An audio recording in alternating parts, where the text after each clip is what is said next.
Cool. Were you going to say cute? It's kind of cute. It is kind of cute, actually, yes. All right, we're going to start this up here. Hold on. Okay.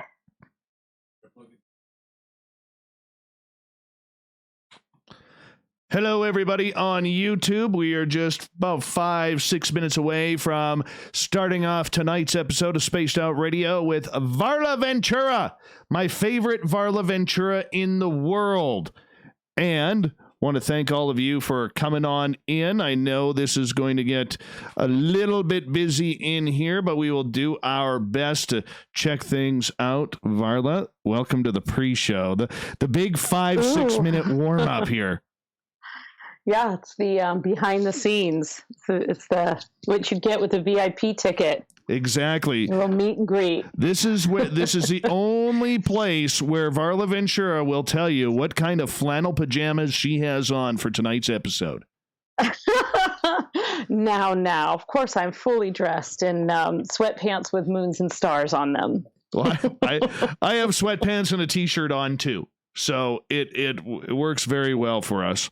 Well, Very well. You've got one up on me. Well, what do we do? What do we do? But let me just check this. I just want to make sure that everything is running A-OK. Yes, there we are. Hey, Science Bob, how are you? Science Bob, right there. I see you, Science Bob.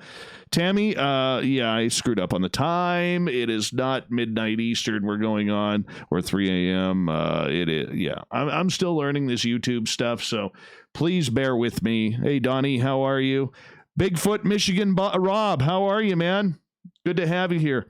Want to remind all of you that we do have the super chat open. So if you want to help us on out and you feel like we're doing a good job, just click on that super chat. I would really appreciate that. Also, what I would really appreciate you more doing is going to our Spaced Out Radio store and going to the SOR vault, grabbing yourself a t-shirt, a hoodie, some sort of swag, show it off. We want the photos that you are going to be taking of you on how you SOR, and that way you get something as well. So you can go to the SOR vault at spacedoutradio.com/shop. I would appreciate that. And don't forget, you can also go on our website and click on Varla Ventura in We Read the Night. We have her books up there because she is absolutely awesome, and she's one of the best in this field. So make sure that you go along with that. Go get her books on Amazon through us as well. So yeah, hi, Varla. Hi, thank you for that. Yes, please buy my books. Please buy my books. Please buy my books. I'm Varla fucking Ventura. Please buy my books. Yeah.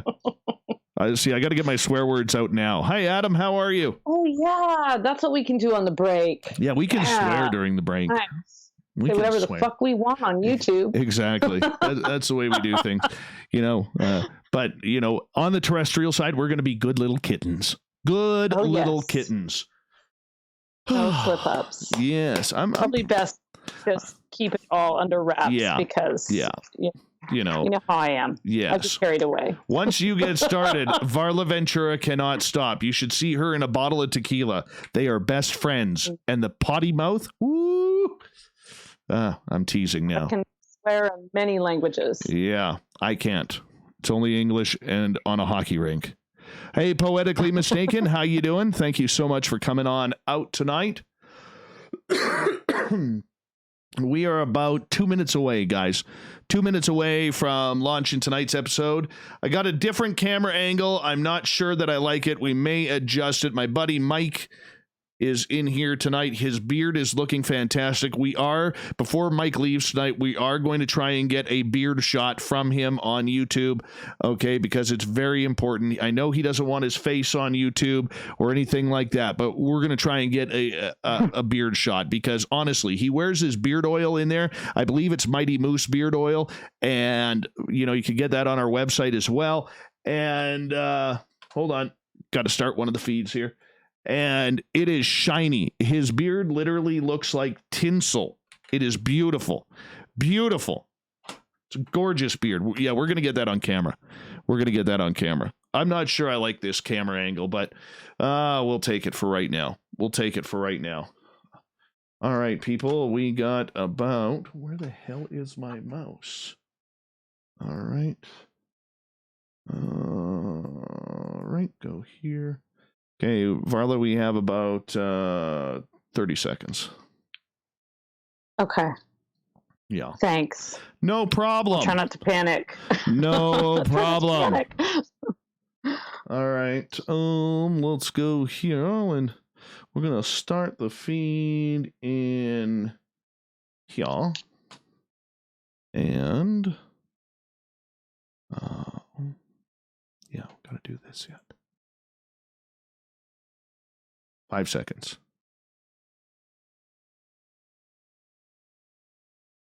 Music is on. Here we go.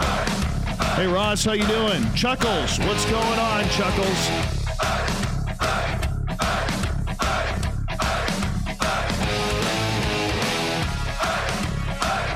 I'm excited, Varla. I'm very excited. I can tell. Here we go. Let's have a good one. We will. From the snowy mountains of central British Columbia to you listening around the world, this, my friends, is Spaced Out Radio. I am your host, Dave Scott, sitting in the captain's chair of SOR headquarters. We welcome you to tonight's show, including Kingdom of Nye Radio and Revolution Radio. If you want to listen to our archives, we have them free for you at youtube.com/Spaced Out Radio. Do old baby the favor, hit that subscribe button as well. You can now watch this show live on YouTube. Go to youtube.com/Spaced Out Radio. Catch us live right in the room right now. Our website is spacedoutradio.com, where we have a plethora of features for you, including rocking out to the guitar god Bumblefoot and reading up on Captain Shirk's SOR Newswire and much more. Tonight's show is brought to you by Chive Charities. Help make the world 10% happier by visiting Chive Charities today. You can find them on our website. Since it's Women's History Month, our guest tonight, cryptid writer Varla Ventura, and I decided we would touch on a few incredible women who use the psychic arts to evaluate or elevate their status in society, especially during the late Victorian and Edwardian eras. We are also going to get into how witchcraft, medicine, psychic arts have been an outlet for women to define themselves and redefine themselves. Women have played a pivotal role in the makings of strange legends and folklore, like the drunken antics of the Fox sisters, the intensive investigation of Leonora Piper, who was said to channel something like 18 different personalities, and the outlaw Ida Craddock. Varla's website, varlaventura.net. Then at the bottom of hour number 3, I will bring you the SOR Newswire, brought to you by Paranoia Magazine. The lovely and talented Varla Ventura, back every second month to hang on out with us. We love it when you're here, my friend. How are you? I'm wonderful. I'm happy to be here. It's always a pleasure. Well, something I look forward to. It's a pleasure that we got you back. It really is a pleasure because, you know, it's hard to find chemistry. Like when you're on this side of the microphone, it is very difficult to find chemistry with someone, especially when they are a returning guest. And we're very fortunate here because not only with you, we have John Tenney, David Weatherly, R. Keith Andrews, Butch Witkowski, Samantha Mowat. We have a number of regulars who come in every couple of months or every month. And to have you part of that group, it just feels like meeting up with family again. So thank you so much. Oh, thank you. I couldn't agree more. I'm among many esteemed guests on your show, and I also love the audience. I always get a little feedback after the show from your listeners, which is unique. Not every show actually allows that much interaction, or you never know.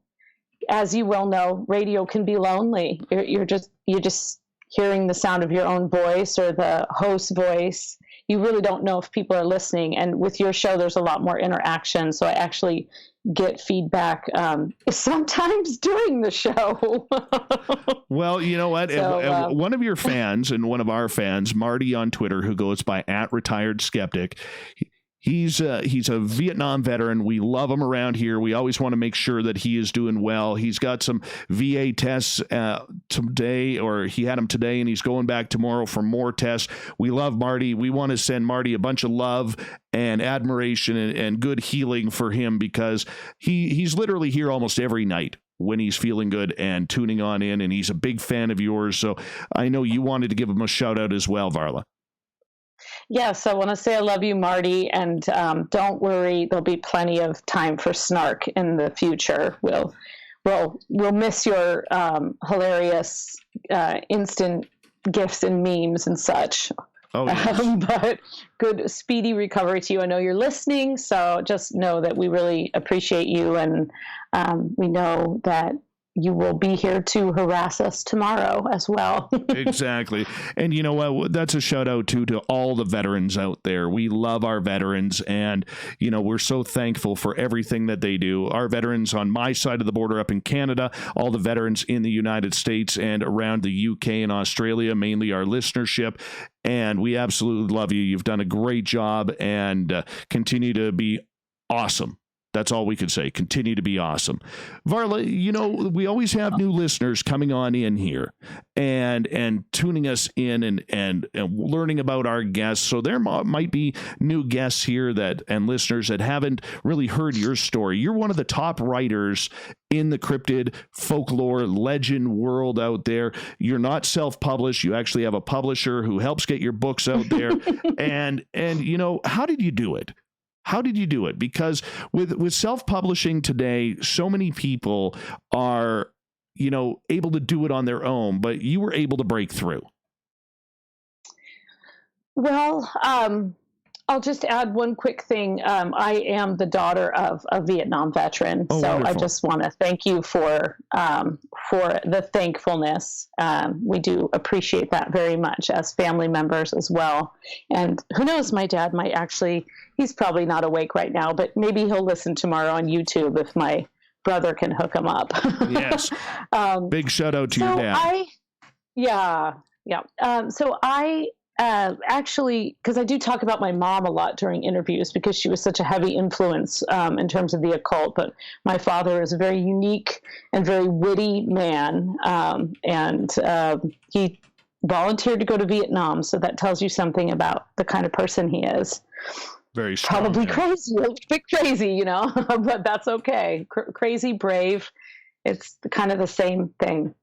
But for me, with publishing and writing, it really was just sort of about the timing. I actually started interning at a book publisher, and it was just before ebooks. It was really Amazon. Did it exist? I'm not sure it existed. It might have started to exist within the years following that.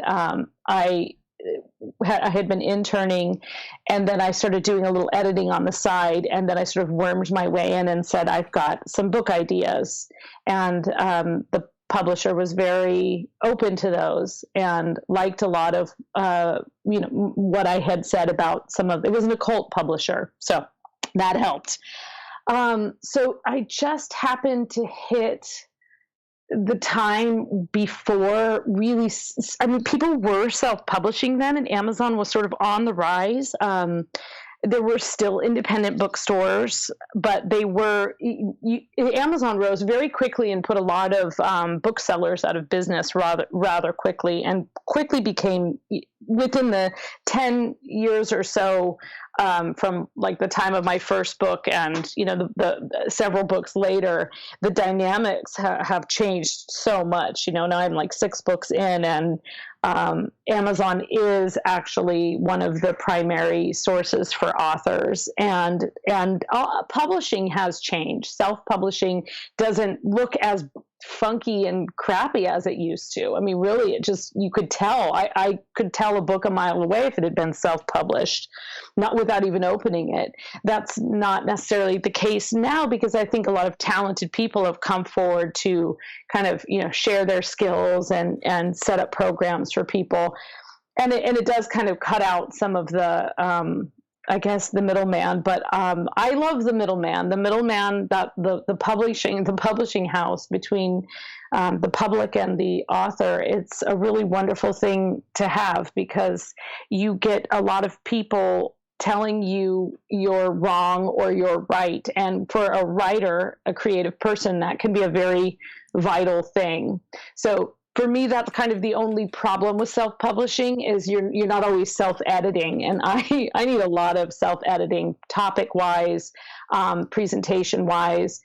So I just, honestly, it was really luck. It was just luck and open-mindedness with some of the women that I worked with, and everything sort of falling into place at once. And because the first couple of books that I did with this publisher did well, I was able to work on some other things that were, more in the cryptid world, which were things that I had long loved.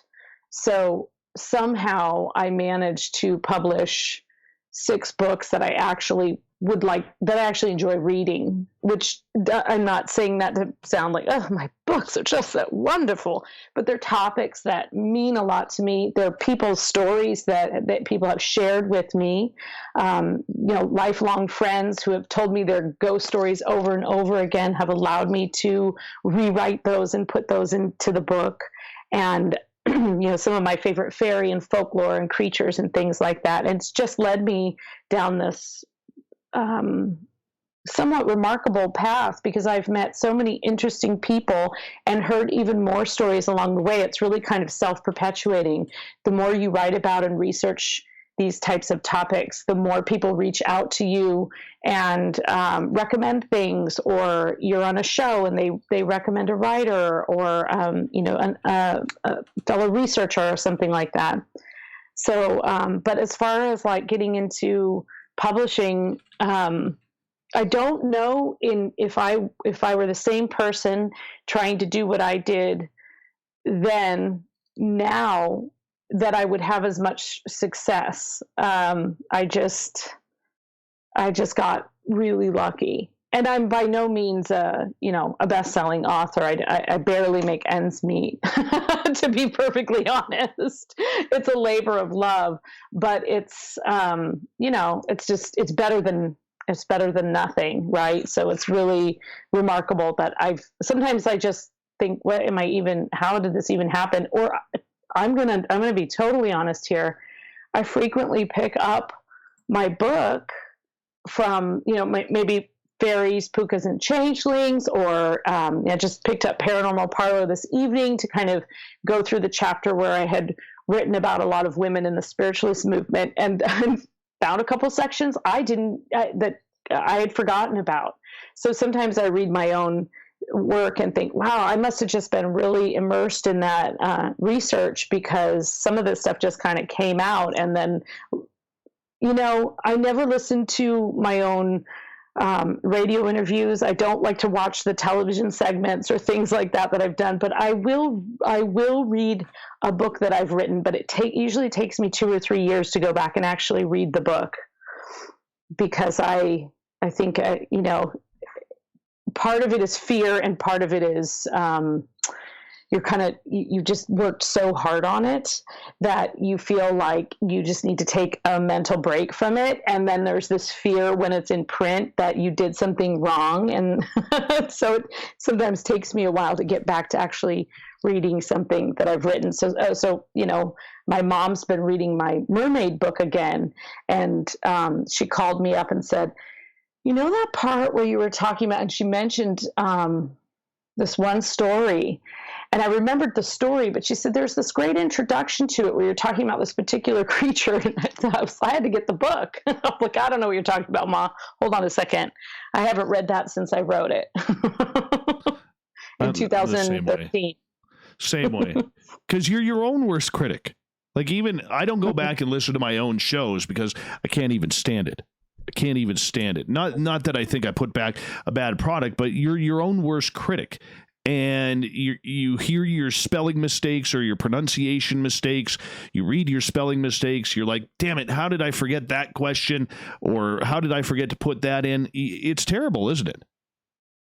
It really is. It's the plight of the artist, really. I mean, probably everybody has their own self-critic in whatever way, but I think when you are a creative person and you're kind of trying to put yourself out there in the creative field, I mean, authors, for example, are the most extroverted introverts you'll ever meet. They want people to read them. They want to be a household name, but Lord, they do not want you to like know who they are when they're walking down the street. It's different. You don't necessarily want or need to be recognized. And sometimes it even, you just want to write enough that people buy enough of your work that you can continue to write. That's kind of, for me as a writer, that's my end game. It's not to have everybody recognize my picture from the back of the jacket. It's to just make it so that I can continue to write. And that in itself is full of challenges. But yeah, you have that critic. I know a lot of painters who are, incredibly, I mean, they're incredible painters, and they're so critical of their own work because they don't see this incredible mural that they've created. They see the one little line where the nose is just off, that they tried to get it right, and what you have to do really is you really have to learn to kind of take that compliment and not combat it with that's the big challenge. Yeah, I really like that book, but did you notice the typo in the cover? You don't say that. It's just say thank you. Yes, would you like me to sign it for you? Or you don't say, oh, you want to buy my painting for $5,000? Oh, great. Did you see where I like made the nose kind of funky there? You still want to buy it, but you think that inside, but you don't necessarily say it. So it's hard to be. That's why you need marketers, right? That's why you need marketing people, because they make you feel better about who you are. Oh yes. And I need a publicist. and trying to find someone that will do it pretty cheaply is very, very tough. Very tough. But let's start to move on here, because it is Women's History Month, and this is a subject that is very, very important to you. And considering when we make the turn for the next half hour of the show, we're going to start getting into some of these stories. Women have played a significant role in the paranormal, supernatural type world out there, going back for hundreds, if not thousands of years. But it's usually the men we hear about. It's the men that were the ones who were off conquering foreign lands and trying to map out different countries and finding places, running into creatures, fighting grizzly bears with their bare hands and a Bowie knife. And yet women have made such an amazing contribution as well. Why is this topic important to you, to bring out the history of some of these paranormal stories regarding women? Well, I always find it interesting to, of course, I relate to women who have rebelled or gone against the stream to a certain extent, and I think that Women's History Month definitely can highlight that. But I do think that women have always played a very important role in the development of spirituality and the development of magic. They have been, dragged through the mud and hung by the tree and burned at the stake for their contributions, but their contributions remain nonetheless. And this is not meant to say, because I do think that there are a lot of men and very incredible people who have contributed to the evolution of magic, witchcraft, spiritualism, and continue to do so today, people of all genders. And I think, but for me, I like to think about the importance of how magic, not just women in magic, but what magic or the spiritualist movement or the paranormal has done for women in society, and sort of given them an outlet, sometimes in places where they don't have it. And I think that today you don't have quite as many. You have, I mean, if you think of, the paranormal shows out there that are popular on TV or the paranormal radio shows. Radio, I would say there are a lot more women in the paranormal community, and writers. There are a lot of wonderful writers. But I would say, even in television and sort of ghost hunting and things like that tends to be, or as it rose to popularity in the last 20 years, tends to be more male dominated, and the women would sort of play a sidekick role or a psychic role in which they sort of come in for mediumship. But that's not meant to say that the men aren't doing it right. I think what's really important is that women's contribution is significant, and it has a uniqueness to it that has really helped us evolve in our understanding of what it means to trust our instincts and to trust our mediumship, and to sort of go to the next level with our spiritual understanding. From usually when you think of spirituality, or the majority of people think of spirituality or religion, they think of priests. You don't necessarily think of priestesses unless you were raised by a witch like I was, and then that's all you think of. But that brings up a good point, Varla. That brings up a good point. Is we got about just over 2.5 minutes left before we go to break. All we ever hear of from the past with women is about witchcraft, witchery, being witches. We don't hear the explorers. We don't hear the people who were looking for Yeti in the mountains or Bigfoot or trying to track down, monsters. Granted, that wasn't considered a woman's role back then, but there were still those who were explorers, and exploring is human nature. Yes, and I've got a couple tonight to tell you about a fearsome pirate queen and a rather well-to-do lady who ended up adventuring on the high seas and found many different spiritual paths around the world, in particular in North and South America, and then traveled back to England and turned them all into short stories. So there were women, but they weren't always, written about or had the means to really contribute. There's not surprisingly women behind many of the greatest events in history. But that's not always been at the forefront of what we're learning. And thankfully, things have really changed, I think, in particular with the last, 2-3 generations of kids who are growing up not thinking that way. They don't have all the baggage that perhaps your generation and our generation has from our own parents and grandparents. They're kind of moving past. Their grandparents are the feminists.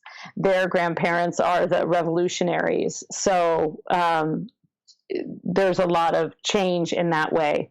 But yeah, there are plenty of outrageous, rebellious, spiritual women that we'll hear about tonight. I'm looking forward to it. I feel like I'm going to get schooled tonight. I really do.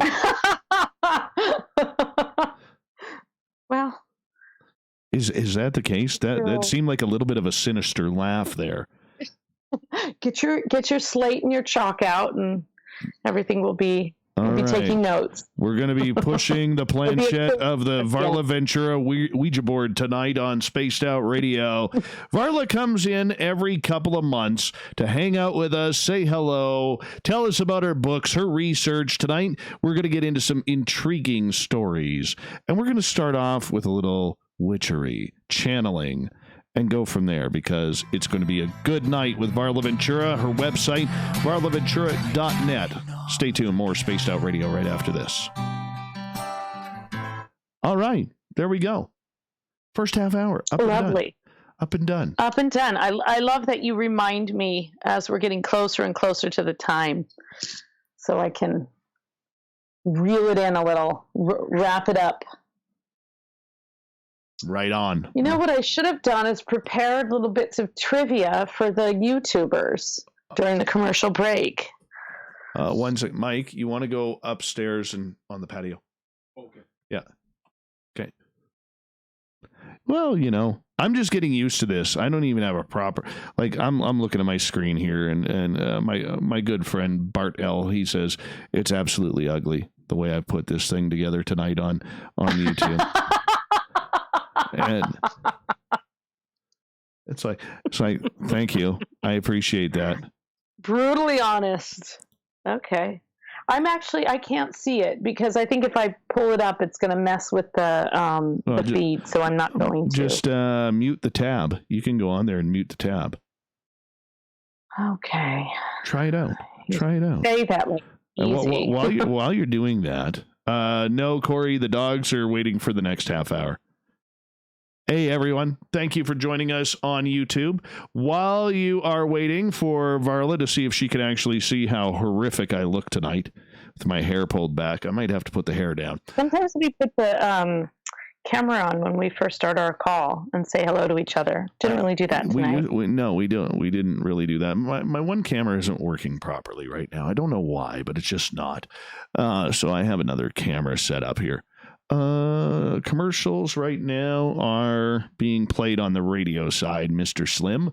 But I want to remind all of you a couple of things that a great way to support this show is by going to our website, spacedoutradio.com, where you can head over to the SOR Vault, grab yourself a great t-shirt, hoodies, socks, bags, you name it, we got it. For Varla to see if she could actually see how. What? There, I did it. Yeah, okay.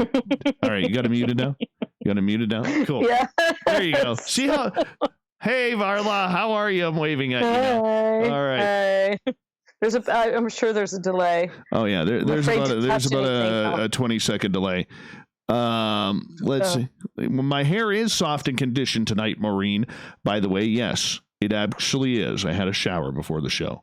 All right. But I want to remind you, a great way to support this show is by going to the SOR Vault, spacedoutradio.com/shop. Grab yourself a t-shirt, hoodie, whatever you can, and then send us some pictures and let us show how you SOR.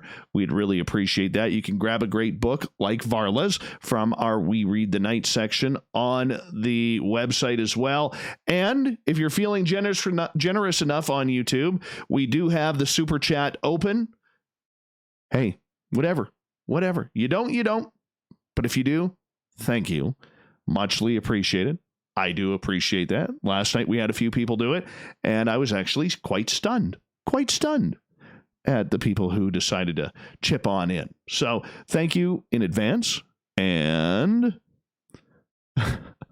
oh, Bart says ugly would be an improvement for my little design here tonight. Thanks, Bart. Thank you. Well, one time I was on a YouTube interview and with my good friend Dave Cruz, actually. Yeah. And were we doing a Halloween show or I can't remember. But we started it out and it must have been in the summertime. So it started out and I had some candles going and just some lovely light.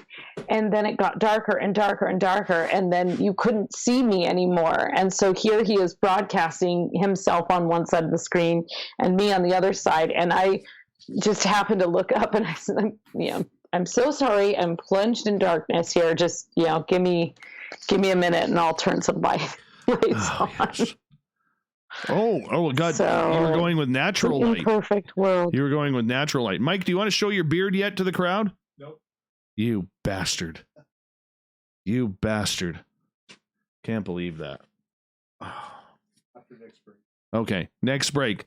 You heard it here. Mike is going to show his beautiful tinselly white beard at the next break in 30 minutes. I'm excited. Well, that's a little bonus if you're not already tuning in on YouTube. You make sure that you are. Right. Absolutely. This is your only chance.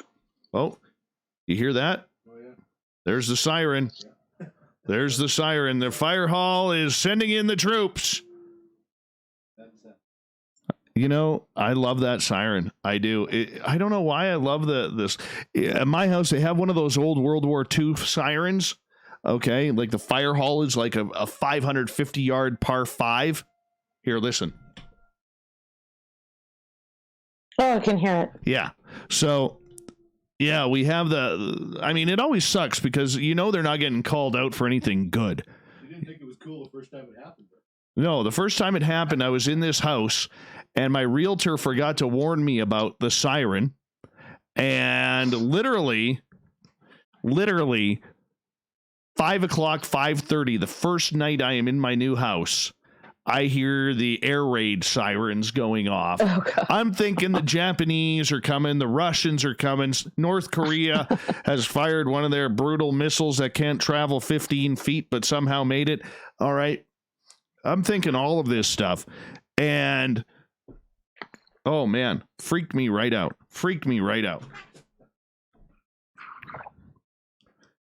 All right, we got about 40 seconds. 40 seconds. Okay. All right, who's Is Mike ready? Mike, are you ready? Varla wants to know if you're ready. For what? For the next segment. Let's do it. Yeah, Mike's ready. For what?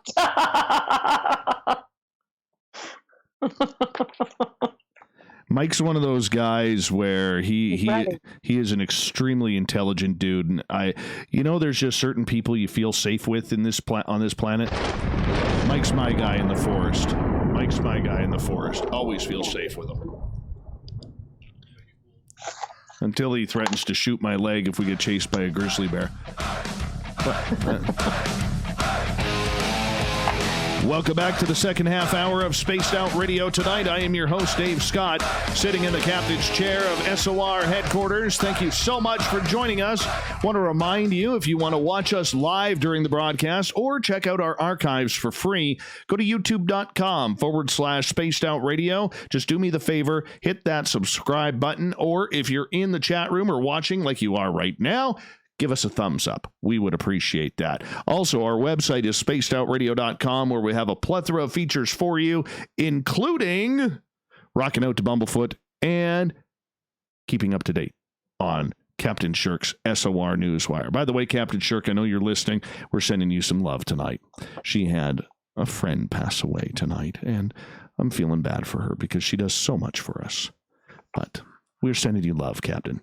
Sending you love. Varla Ventura is our guest tonight on Spaced Out Radio. We're talking Women's History Month of the paranormal, the strange, and the supernatural. Her website, varlaventura.net. So, Varla, welcome back to the show. Why, thank you. It's like I never left. It's always that way. It's always that way. All right. You know, you have some interesting topics you want to talk about tonight, and I'm always excited because you're just brilliant that way. Brilliant. Let's go back in time to the Victorian and Edwardian eras, where psychic arts were considered taboo, yet everybody was participating to see about their addiction to life after death. Yeah, well, I'll take you back to sort of the spiritualist movement, which really came into popularity in about the mid-1800s and sort of petered out in terms of being very popular in about the 1930s. Now, it's still practiced today, so it's not non-existent. But the spiritualist movement specifically was the idea that you could, not only could you make contact with the deceased and spiritual entities and beings from the afterlife and other planets, you could also, that you did that because they had a message for us specifically. Not surprisingly, the spiritualist movement became incredibly popular in the United States after the Civil War. So, you know, the Civil War was 1861 to 1865, almost month to month. It was like April of 1861 to May of 1865. And it left a absolute bloody mess, and it left many, many households with no idea what had happened to their sons, their husbands, their fathers. So the spiritualist movement was already sort of taking hold in the United States, but it was really this kind of collective, it's my belief that this collective grief kind of elevated it as far as it becoming more of a movement. We were really looking for answers. There was also a great deal of desperation. And with that, you had the full spectrum. This was also around the time that people were experimenting with photography.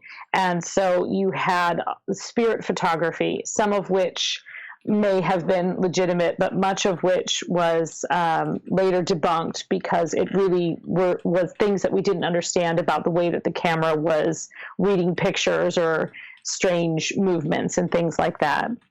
So you really had a number of factors and a kind of a nation in mourning. And you had a woman in the White House who had lost a child and who had suffered quite a bit. And as we know, sort of the figureheads in any nation can set trends. And Mary Todd Lincoln was not immune to that. And she actually had conducted a seance, or at least one seance that we know of in the White House. So you have, the papers talking about that. And so meanwhile, across the nation, you have the very beginnings of the women's suffragist movement. You have the idea that women should actually vote, that they actually had a say, an equal say, which was a pretty radical idea in, 1870. Out of this, you had many very interesting characters who kind of evolved from their own position in their own times.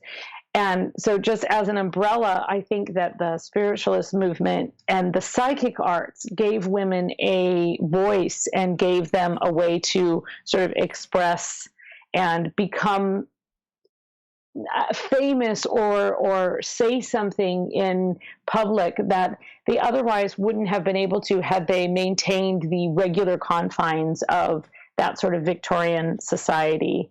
We're talking about a time when it was rebellious to show your ankles. So it's to think of a woman who was arrested for distributing lewd materials to the United States Postal Service.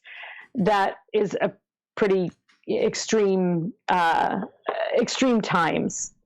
So dangerous. That's just sort of the very dangerous to show an ankle or distribute lewd materials, as we know. So that's sort of the times that we're looking at, that kind of encompassing the spiritualist movement, but also these other important historical events that were taking place.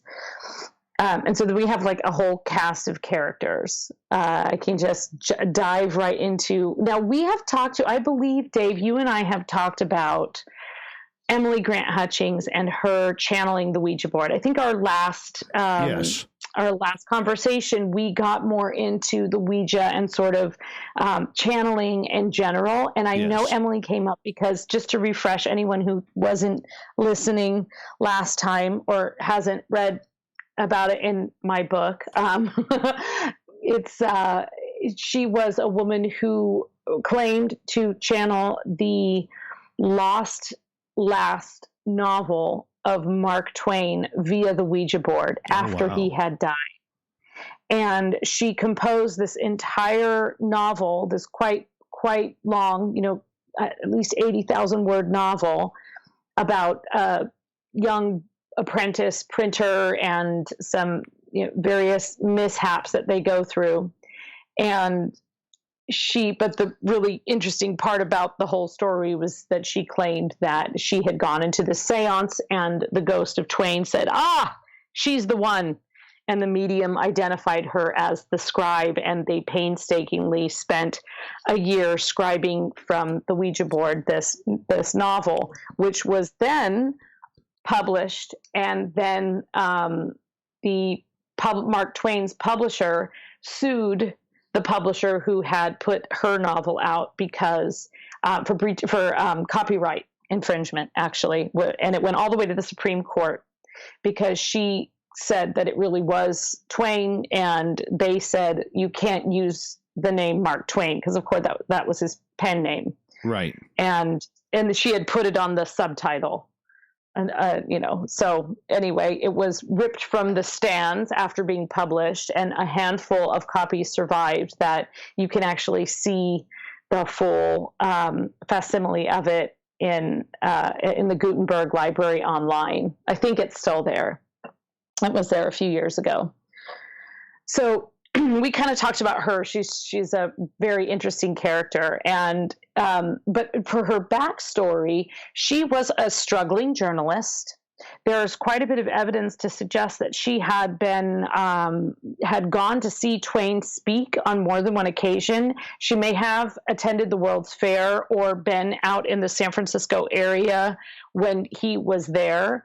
There are some letters that are supposed to be in the UC Berkeley archives that are sort of an exchange between her and Twain, in which she's sort of asking him for writing advice.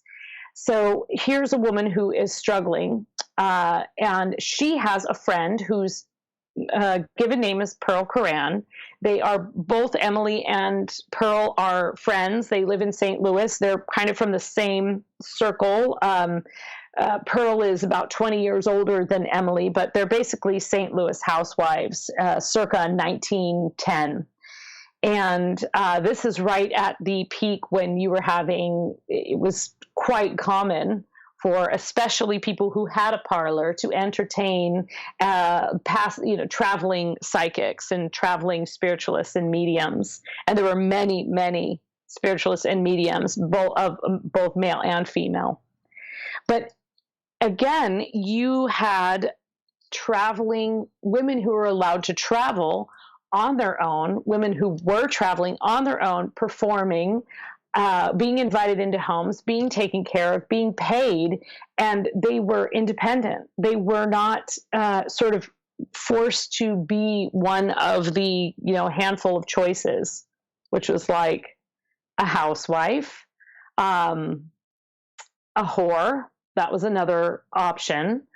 A school teacher, which you only did until you got married, or maybe a nurse. There was some. Your choices were pretty limited. You were expected essentially to be a wife and mother, and if you weren't those things, or even if you were those things, you were expected to stay at home and either have somebody cook your husband's food for you if you're really well-to-do and you oversaw it and had tea with the ladies and didn't speak out of turn, or you went completely all out and you became an entertainer. But there were a lot of women that kind of fell in between the realm of entertainment and the realm of housewifery. So they were women that actually were perfectly reasonably behaved members of society that also occasionally dropped into trance and wrote epic novels and poems.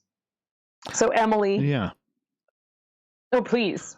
Well, stop me. I was just gonna ask you about this. I mean, at that time, was it not taboo because of the religious side of society back then to be announcing that you were someone who could bring in communication with the other side?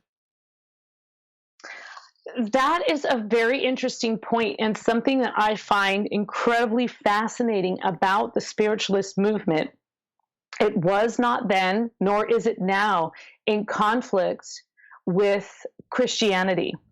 And especially in the United States, in the post-Civil War era, it wasn't in conflict with Christianity. Today, I think we think of it as people are channeling with a Ouija board and therefore they're invoking the devil. And certainly there were people clutching their pearls and saying, I would never do that. But there were a lot of people who were part of that movement who went to church, who went to a psychic salon on a Saturday and went to church on Sunday and knew their Bible and quoted it and intermingled it. So it wasn't as black and white as you either are a supernaturalist or you're a Christian, which I find very interesting. And I think there's probably a lot more to unpack and explore about that, because if you think about, certainly in those early days of the pioneers coming to the US and to Canada and sort of traveling out west, and you had different religious sects. You had the Quakers, which some people thought the Quakers were absolutely insane. I mean, they were Quakers because they would quake and they would quiver and they would go into trance. So you would think that there would be more conflict, and yet, I mean, I'm sure it wasn't always like, oh yeah, that lady's she's some sort of vaudevillian medium. We're not going to invite her over to tea. But there was less conflict than you would think. And it was a lot of people, especially because, again, you had Mary Todd Lincoln. She's the first lady, and she's doing this sort of thing. So it became much more socially acceptable, and not necessarily, I mean, it's like reading a romance novel. It became kind of a thing that you would do, and you wouldn't necessarily talk about unless you were the novelist or unless you were the spiritualist, and then you were at the forefront of the movement. So we have this Emily, who's done this thing with the Ouija board, and we have her neighbor Pearl Curran. And Pearl Curran was most famous for, nobody knew who Pearl Curran was, to be honest. They knew Patience Worth. Patience Worth was the pen name or the name of the entity that Pearl Curran channeled. And she wrote novels, and she wrote many volumes of poetry, and actually was given many accolades, and was even poet laureate for a while, not as Pearl Curran, but as Patience Worth. So as a writer and as a woman and as a sort of, supernaturalist, I find her particularly interesting, because I don't know if she channeled once and was like, hey, everybody now is like listening to me, and I can actually publish under the name of a woman, because this is a time when women weren't widely published at all, and they often published under male pen names. Or if it was completely legitimate and she just went into stream of consciousness and tapped her muse, which is entirely valid. I myself have done that. Aleister Crowley built a whole religion on doing that. So that wasn't that's not an unheard of method for coming up with creativity. So, but what's very interesting is that she had a lot of success as Patience Worth. It was Emily who brought Pearl to her very first seance, and Patience went on to have a great deal of success. And unfortunately, Emily sort of, is now one for the archives because of the great controversy that surrounded her claiming that it was Mark Twain. Patience Worth never channeled anyone. Pearl Curran never channeled anyone famous. She channeled Patience Worth. She was a solitary entity that had messages for those of us on Earth. And I actually I had mentioned earlier that I kind of reread my own stuff, and I was reminded of this other woman around the same time in France, and her name was Helene Smith.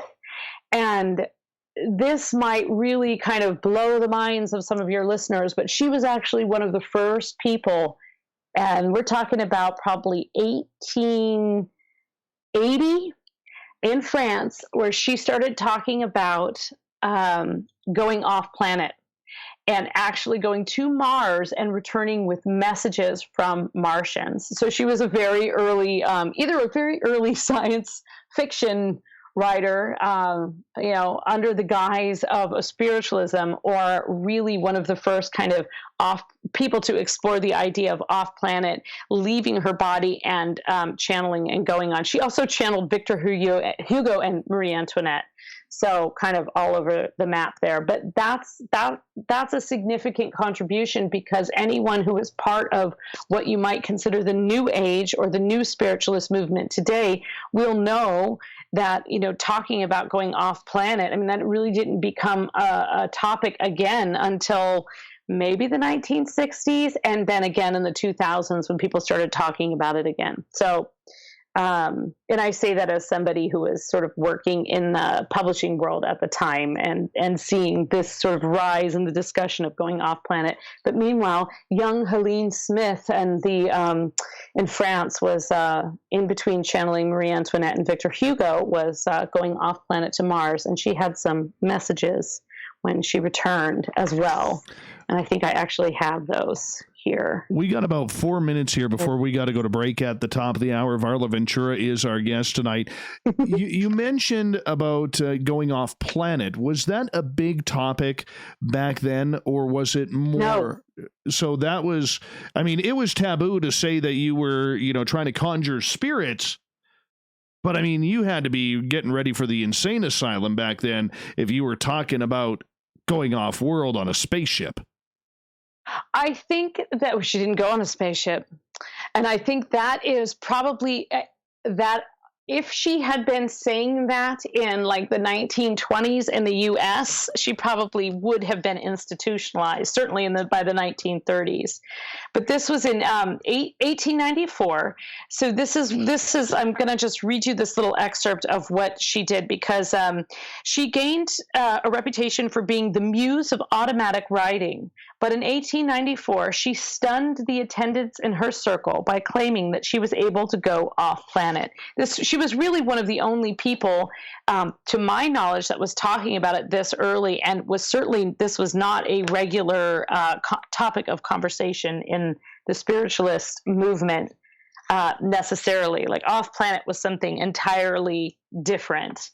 And she said, in November 1894, the spirit of the entranced medium, not without threatening of seasickness through the cosmic void, arrived eventually on the planet Mars. So she didn't travel by spaceship. She traveled by astral projection.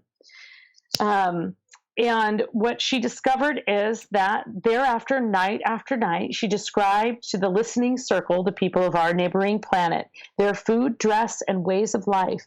At times, she drew pictures of the inhabitants, human and animal, of their houses, bridges, and other edifices, and of the surrounding landscape. Later, she both spoke and wrote freely in the Martian language. Now, there's no one to vet this, right, or counter her, because no one's been to Mars, especially at this point. From the writings reproduced in the book, it is clear that the characters of the Martian script are unlike any in use on Earth, and that the words of which a translation is furnished bear no resemblance, superficially at least, to any known tongue. The spirits, for several dwellers upon Mars and Helene's organism to speak and write through, delivered from themselves with freedom and fluency. This is a man named, a man named William something. Well, it's not Men's History Month, so his name was William. That's all we'll say. That's all I got right now. He was writing, he had attended one of her trances and he was a journalist and was sort of recording this. And in fact, Martian, as used by the entranced Helene, has many characteristics of a genuine language. And it is not surprising that some of the onlookers who may have hesitated over the authenticity of the other revelations were apparently convinced that these Martian utterances were beyond the common order of nature. And she traveled around and then, kind of went on to do seances and, became actually a pretty accomplished painter.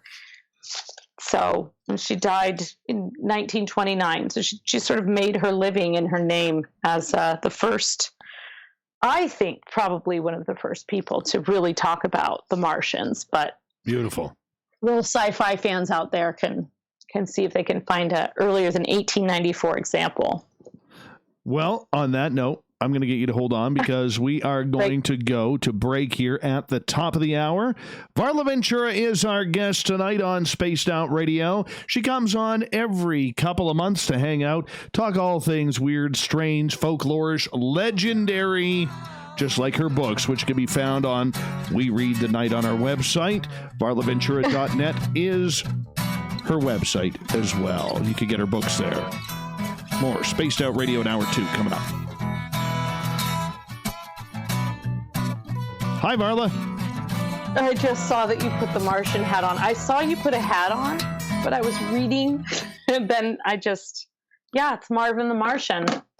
So you can thank Helene there. Smith This is for that. Geraldine Orozco from San Francisco's Bay I will be Area right back. I'm location. just going to run my puppies outside. I'll be right back, okay? Every month with Dave Scott for Spaced Out All right. Radio's You can talk to leave the me alone audience if here you with want. these people. In this fast-paced world we live in, it's time for you to take some time for you. All right. We'll cover read a every bit more. possible subject from If you're powerful chatting, meditation I to can't healing see you techniques to your own because I don't have the intuition chat and up. spirituality. So come join Because us I'm for the Not spiritual capable you. of chatting at the same Hi, time. this is Amber Beckrud, and I want I'll to read invite you you to something subscribe fun. to our Let's YouTube see. channel where we store all of the SOR show archives for free. And as an added bonus, every 2 weeks, I'm posting brand new content on Cryptid Let's see. I'll Tales, read you a where I will little get into some of the description spookier of legends Emily and Grant folklore from Hutchings' around the world, and tell the stories that psychic go with them. typewriter, Find us at Ouija youtube.com board, /spaced out radio where she and check out fastened Cryptid it. Tales today. Drop a comment and let me know what She you want to fixed hear. this Ouija board there. to have all manner of punctuation. I'm feeling a little spicy The work of transmitting the first story was attended with the greatest difficulty. Why not get Bumble No Fuck? less than 4 three million distinct Scoville styles units of of pure diction, hard rock. accomplished by Bumblefoot hot correspondingly sauces come in distinct 3 motion in the flavors. planchet The burning under our bumble. fingers, Tone it were down a bit thrust with into the record. Bumblicious and At throw the first, we were sauce at a on loss to everything. understand these intrusions. Spicing up. Then, Bumble me, baby. that they were intrusions, Bumblefoot there hot could be no sauce. doubt. Get In it each today case, there was a at sharp deviation from the plot of the story, as it had been given to us in the the price of synopsis. one cup because, of of coffee course, a month, they you got can a become an synopsis SOR before Space Traveler. they The started Space Travelers writing Club is the a place where you can interact with actual other novel, listeners, either because live during the show Samuel or on our Clemens great wanted forum. to give them a We want your synopsis, so stories, they pictures, knew comments, and what they were up ideas. against. You'll get live video streams, exclusive After one of content, these and be a part of our experiences, which newsletter. resulted in Stay the in touch with introduction of a everything SOR. paragraph that was The rather Space clever Travelers but not at Club all is just pertinent, $5 a month Mark, at now they're on a first-name spacedoutradio.com. basis, Mark, regained control with the impatiently traced words, Hello, Space "Every Travelers. scribe It's here me wants a again, pencil Carl. on Earth." Don't forget to join the Space It's actually one of my Travelers favorite Club lines for from the just whole $5 a month. work, because and follow it Spaced takes Out this Radio idea. on Twitter It's sort of at like Spaced the Out Radio. waiting On room Instagram, in Beetlejuice, where Dave.SOR. everybody's waiting Our for their Facebook turn to page get is into the Spaced Out afterlife. Radio And Show. here is everybody's Our waiting archives are free to at have their story told. youtube.com/Spaced Out Let's Radio. see, where do we get to Come the part roll where up she puts with in Spaced Out parentheses Radio and today. such? Bye.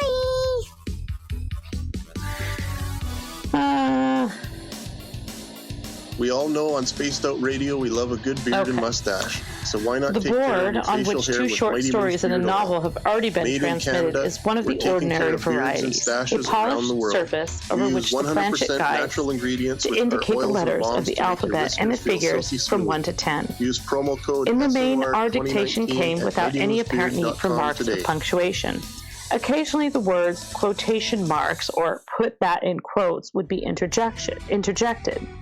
Are you an Once, experiencer when of my something intonation, strange that as I can't be pronounced the explained? words for the Do you want help finding out some what's word I going can't on? read right now, I'm who Ryan was Stacey, keeping our head of the Experiencer Support Association, otherwise known as TESA. amanuensis. Oh, it's We've teamed up with Spaced a Out new Radio word for to me, even though I investigate wrote it. cases filled out Who was in the keeping our SOR record Sideline seems Support. to, it's We are a independent, scribe, and there's no cost for what we secretary. do. All we need is your Seemed experience. to indicate a direct find out what's happening statement. together The planchet on the whirled SOR under our Sideline fingers Report. and traced a crisp statement. I meant that as a question. The party is always When I on told at my the Moose husband of these Vancouver. gripingly The Moose intimate Vancouver, evidences of where an you wanna be unseen when visiting personality, Canada's West it occurred Coast. to him that a Open complete until set of 2 a.m. punctuation nightly. marks, The carefully Moose applied cranks up the rock in India while ink, serving some of where the the pointer of the best-rated planchet food in could the pick them city. out as they were The menu required, would starts at facilitate the transmission $6.95. of Why sustained party anywhere narrative. else in Vancouver? To him, it seemed when that Moose the is right absence there. of these marks Get on the your board horns must be up maddening, and rock with especially the to Mark Moose, Twain. the official party bar of Spaced Out Whose Radio. thought could be hopelessly distorted by the omission of so trivial a thing as little a bit of comma. science. So they go on and they put quotation marks and parentheses and all kinds of stuff. I want to know what happened to that Ouija board. I'm always up for a Ouija board story. Probably on eBay. I'm totally up for a Ouija board story. It's on eBay.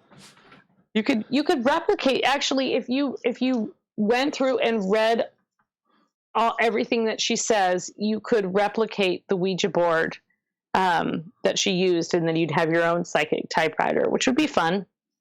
That would be kind of Fun cool. to use. I mean, it's like pulling a tarot card every once in a while, just to see what happens. Oh, We all do that, sure. right? We can do that. Anyone? We can do that. We can totally Already do did. that. All right. Are you going to pull a card for us? Yeah, I know. I can pull a card for us. Yeah, I pulled a card before the show. The Thoth Tarot, and I got the Five of Wands, but I pulled it out upside down. But I like it upside down because it looks like a pentagram upside down. It looks like a star, and it kind of looks like the swords are bent. Mm-hmm. And to me, they look like, you know, when you slice open an apple and there's a star inside the apple. That's what this card looks like. So to me, that means sort of authentic and organic magic, which was a great card to pull before tonight. So if you'll let me just take my headphones out for a moment, I'll tap over and I'll pull a card for the show. Okay, we got like 90 seconds. Okay, I can bring the deck over. So okay, go get the deck. Go get it. She's running. She's sprinting in her flannel pajamas. She's going for it. She's going to get a card.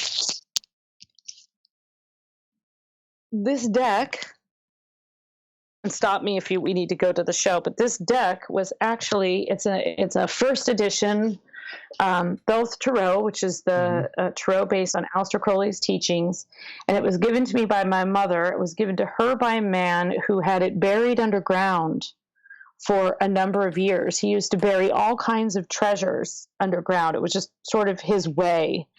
And I have tried to use this deck before and not particularly liked it. And when she handed me this deck, yes, I loved it. I felt absolutely, completely, and utterly in love with it. It feels, in fact, the card, when I pulled it out earlier, it gave me a shock.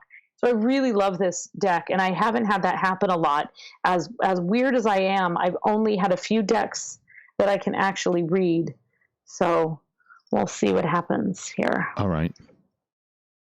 Like 30 seconds, or less than 30 seconds, so you're probably going to have to wait and tell us what it is at the bottom of the hour. Ooh, okay. Teaser. There's our trivia. There's our tease. With us. There's our tease. 10 seconds.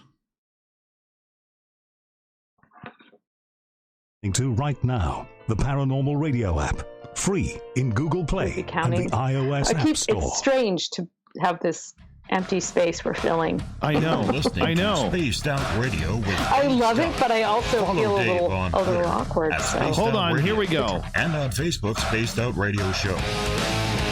Hour number 2 of Spaced Out Radio is underway tonight. I am your host, Dave Scott. Thank you so much for joining us.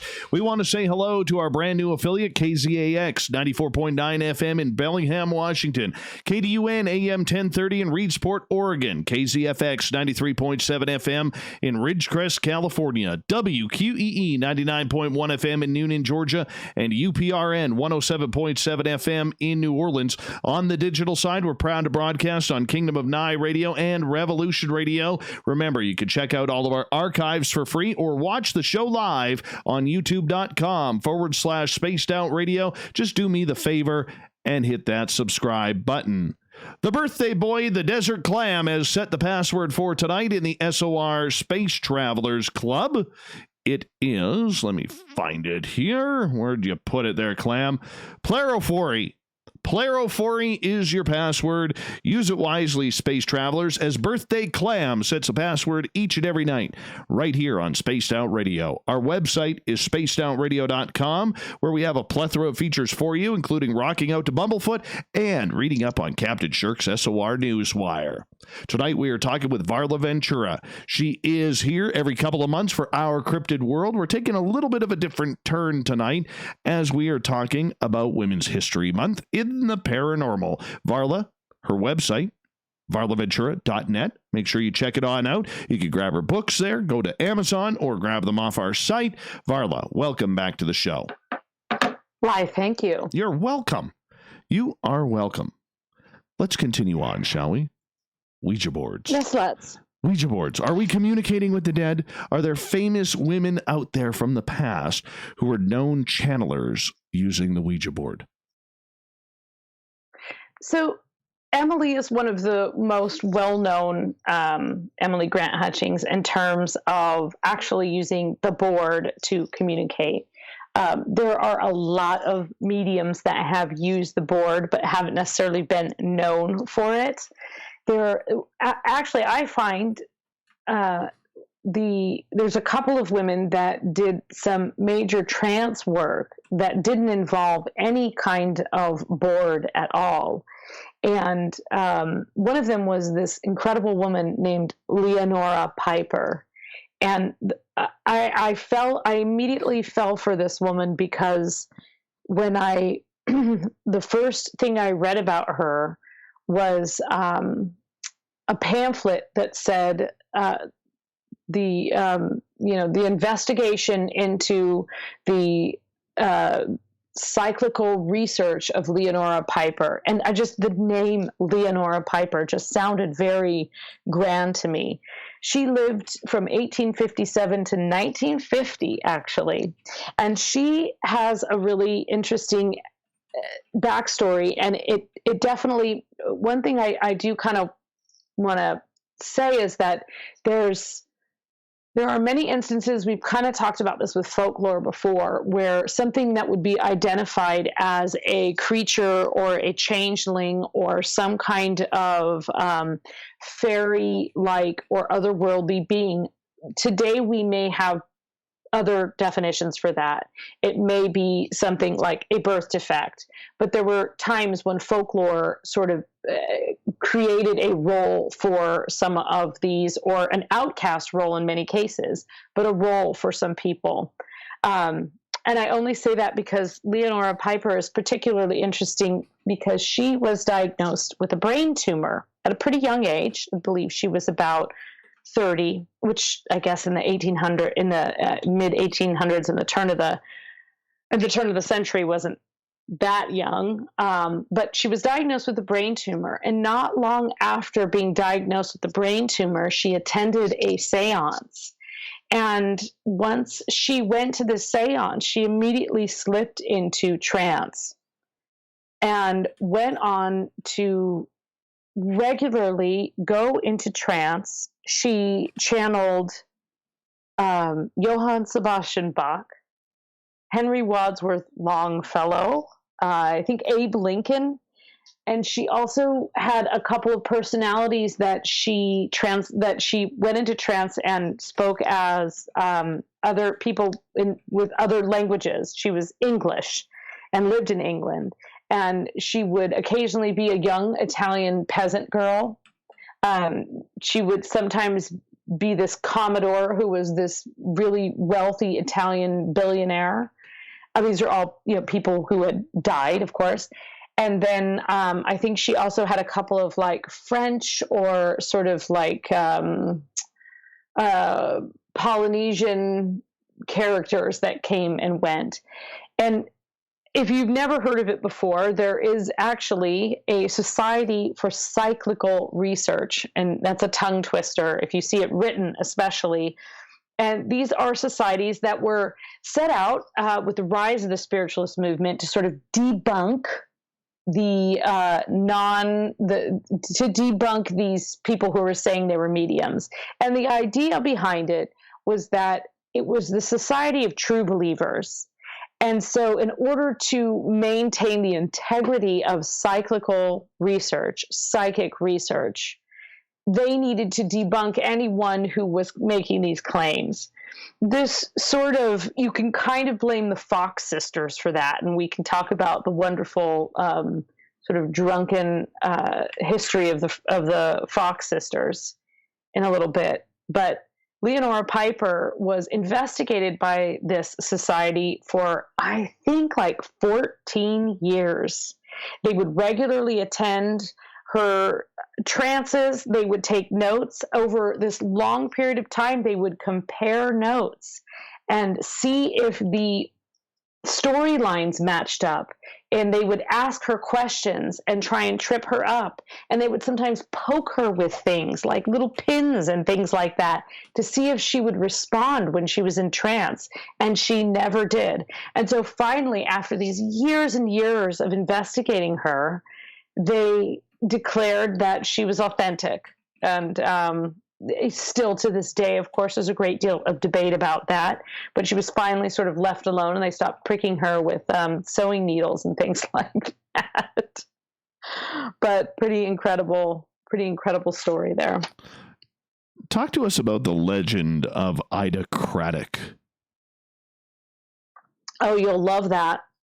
She was an absolute sexual outlaw. This is sort of what she's known for. Ida Craddock, she lived from 1857 to 1902. So you do the math. She was very young when she died. And Ida Craddock was persecuted by a man named Anthony Comstock. Anthony Comstock was the head of the Society for the Suppression of Moral Vice. So this was a man who was making sure that nobody was having any fun whatsoever on his watch. And he was a very wealthy man, and he did not like Ida Craddock.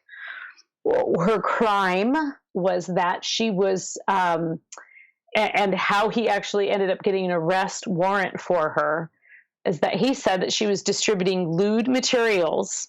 And eventually they got her because she was distributing them through the U.S. Postal Service, which was a federal crime. And so they were able to actually extradite her and put her on trial and convict her. What was she distributing? She had in the little advertisements in the back of the catalogs and the occasional paper, and it said, send $1 and I will send you, are you a young bride? Are you soon to be married?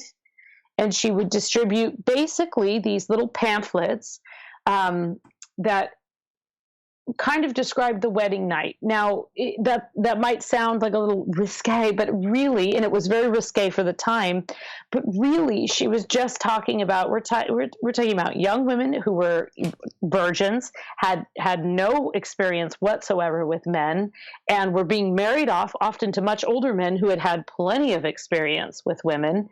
And she was doing her part to try and say, okay, this is what you should do. This is what your husband would expect of you. This is how to look at it in as educational and somewhat veiled way as she could.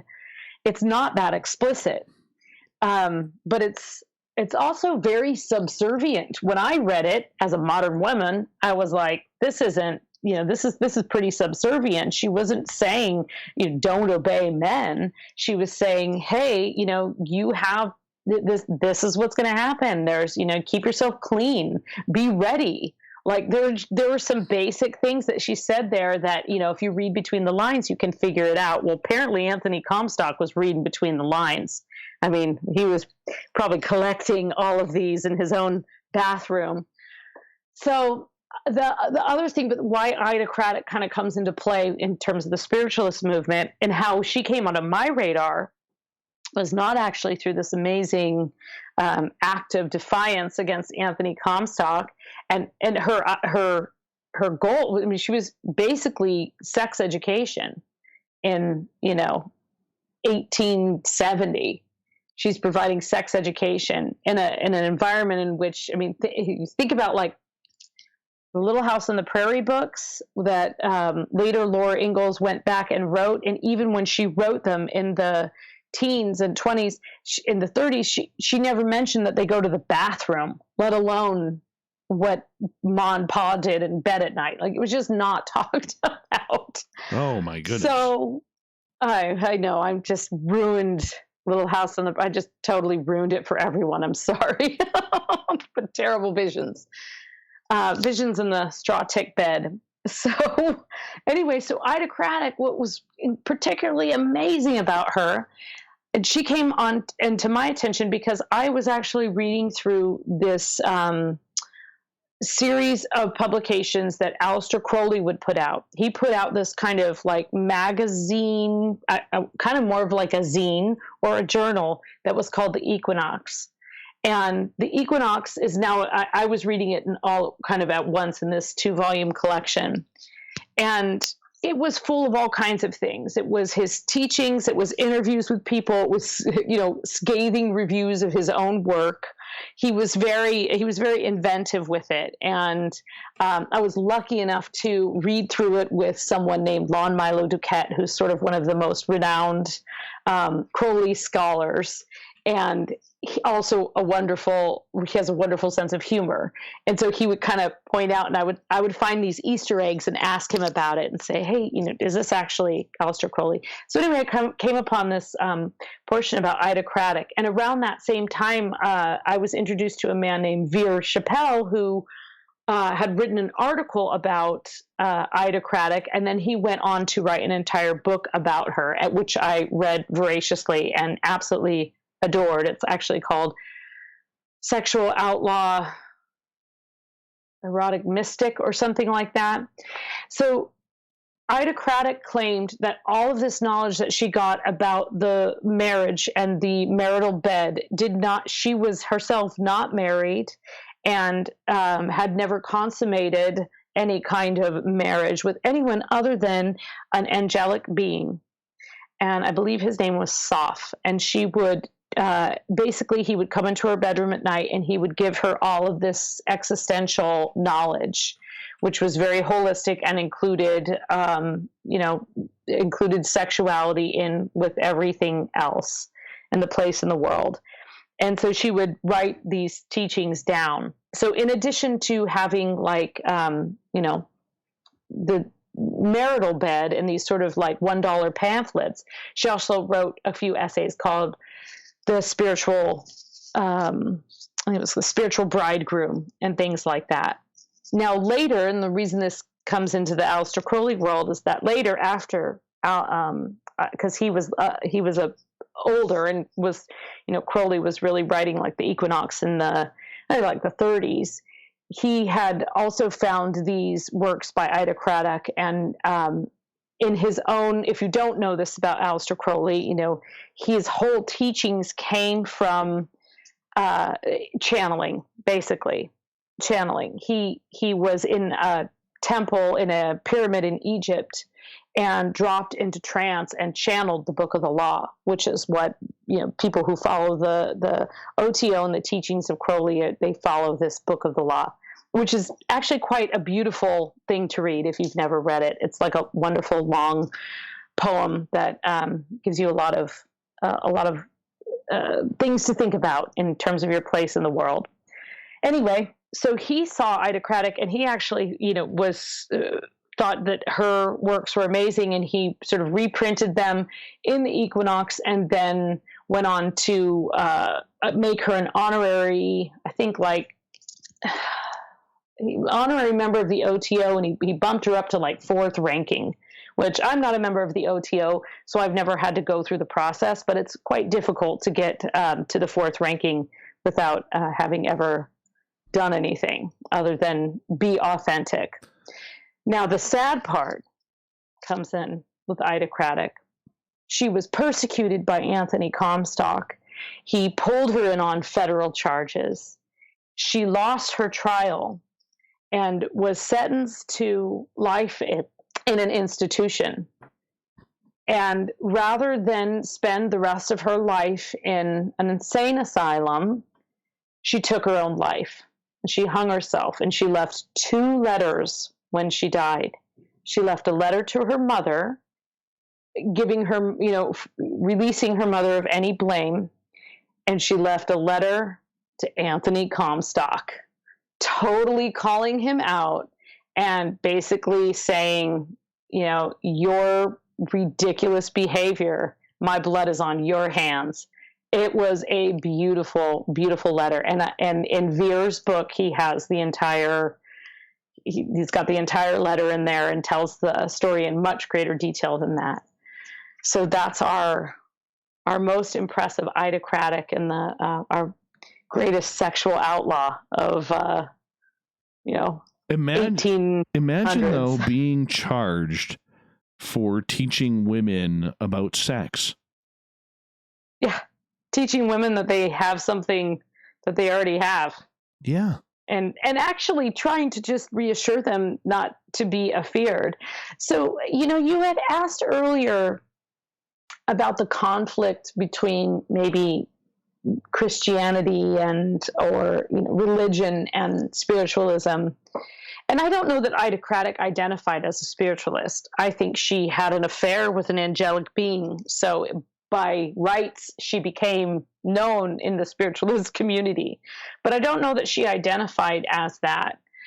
I think it's complex why he was so completely fixated on her. She was she was a young woman, and he was a wealthy older man.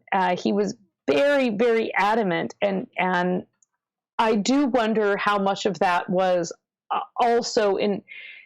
He claimed it was because of the sexual education, but I do wonder if he had his hands on some of the other. The magical works, and if that offended him more greatly, but nobody was going to care if he walked around, because it was, 1900s and the U.S. So those witch trial days were over. Those were a thing of the past. You weren't going to hang someone for magic. So he went after her for the next best thing, which was sex. Wow. Anyway, there's a lot to unpack with that whole story, and I think a lot more that I don't really know about his backstory and how he came to be so obsessed. And she was not the only person that he persecuted, of course. But imagine being given that choice of life, not just life in prison, but life in an asylum, which many, many women were institutionalized for having miscarriages, for having postpartum depression, for not fitting into the idea of marrying old farmer Jackson, or whatever kind of fate you were put to. I had a relative that was institutionalized, and the story is there was a barn that burned down, and she was never right after that. But I have often wondered who set that fire. Because why would you institutionalize someone because they couldn't quite, handle that a barn had burned down? I'm pretty confident she set fire to that barn with the intention of killing whoever was inside, and was then institutionalized and died in an institution in San Antonio. So women were institutionalized for having thoughts and opinions. And this was not that long ago. My relative was institutionalized in the probably 1935. So not a terribly long time ago. So we're not talking about what Harvey Weinstein kind of institution here, where you get 4-star prison. We're talking about, really, really dire conditions where you're essentially left to rot, but consciously. So her decision was probably what really made her so legendary in many ways. Varla Ventura is our guest tonight on Spaced Out Radio. We got just about less than a minute to go, or just over a minute to go here before we go to break at the bottom of the hour. Varla, with this revolution and her committing suicide, this was really her last act of doing something for her in taking a stand, because if she did it in prison, well, then people could blame the harsh conditions of prison. Right. Yeah. She really, and don't get me, don't get me wrong. I'm not advocating suicide as a means of freedom, but I think she could have done it. She could have done it in prison, but it's the letter. It's the letter that she left Anthony Comstock. She just didn't let him off the hook because she fought him. That's the thing, is he persecuted her for I think 8 years or something. Right. And she fought him, and she was able to fight back, and she fought back. And when he finally got her on that technicality of the U.S. federal, the federal offense distributing to the U.S. mail, she still fought back, and the way she fought back was by leaving this letter that described to everyone what had happened, and her mother kept that letter and published it. Interesting. For the world to see. And good that she did. Varla Ventura is our guest tonight on Spaced Out Radio. At a request, Varla, from Goddess Michelle on Twitter, she wants to learn about the ancient mermaids and the women among the water. We'll be back with more Spaced Out Radio right after this. I have to get the mermaids in there because Goddess Michelle wants it. Michelle loves mermaids. She loves. I know. We have to do it for her. We love her. Yes, we do. Yes, we do. Yes, she's wonderful. Yes. I kind of thought we might get into vampires and mermaids too, and just kind of that last stretch. Always make the push. Divine feminine in there. Make the push. So do you want to know the card? Yeah, let's have the card. Hold on. Mike's leaving here because, he's old and tired. He's got to get his beard. All right, come on, Mike. Let's get the beard in here. Get the beard in here. Hold on. Here it comes. I'll even duck down. How do I tell if I'm on? Hold on. Look at that. I'll tell you when you're on. You're not on yet. Move to your right a little bit. Look at that beard. Look at that. Thanks, Mikey. All right. I will let you see yourself out. Take you for a drive in the bush. Yeah, let's I'll call you tomorrow. Thanks, buddy. All right, buddy.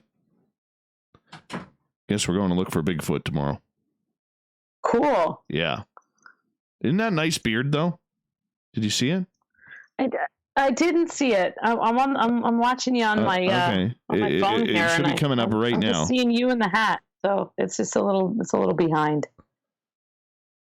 No beard. Okay, so you're gonna really love the card that I pulled, actually, because this is the show card. I pulled the card for the show. The show must go on. This is Queen's the area. show card. Right. And there's going to be a lot of people out there going to disagree with the interpretation that I'm going to give, but I don't care. And in fact, I don't give a damn because we're on YouTube right now. There's no regulation. So it's the 5 of discs. And actually, I pulled it in reverse, which has happened a couple of times with this deck. Right. The 5 of discs is also known as the 5 of pentacles, right? The 5 of coins. And a lot of people say that it represents worry, financial worry. But I pulled it in reverse, which means success. So where? That's the card. Well, success, it comes in small drips. No, I did. I saw it and I thought, oh God, oh no. And then I realized that it was the right way, which is the wrong way, which is another thing I love about this deck, that the right way is the wrong way. And it completely means success. So don't worry. Be happy. Thank you. Thank you, Varla McFerrin. What would Crowley do? Yeah. What would Crowley do? Crowley would be having an orgy somewhere right now. Every time he's depressed, he's just drinking wine and having an orgy. Somebody dictate. Yeah, somebody would be scribing his words as he drank wine and went on about things. Yeah. That dude was one horny dude. He had, it's interesting. To me, he looks like Alfred Hitchcock. He looked different when he was younger, of course. It was very attractive when he was younger, but toward the end there, he really looked like Alfred Hitchcock. Good evening. Yes. I mean, can you imagine? I hear you. You think Pa and Pa was bad. Oh. Yeah. Terrible.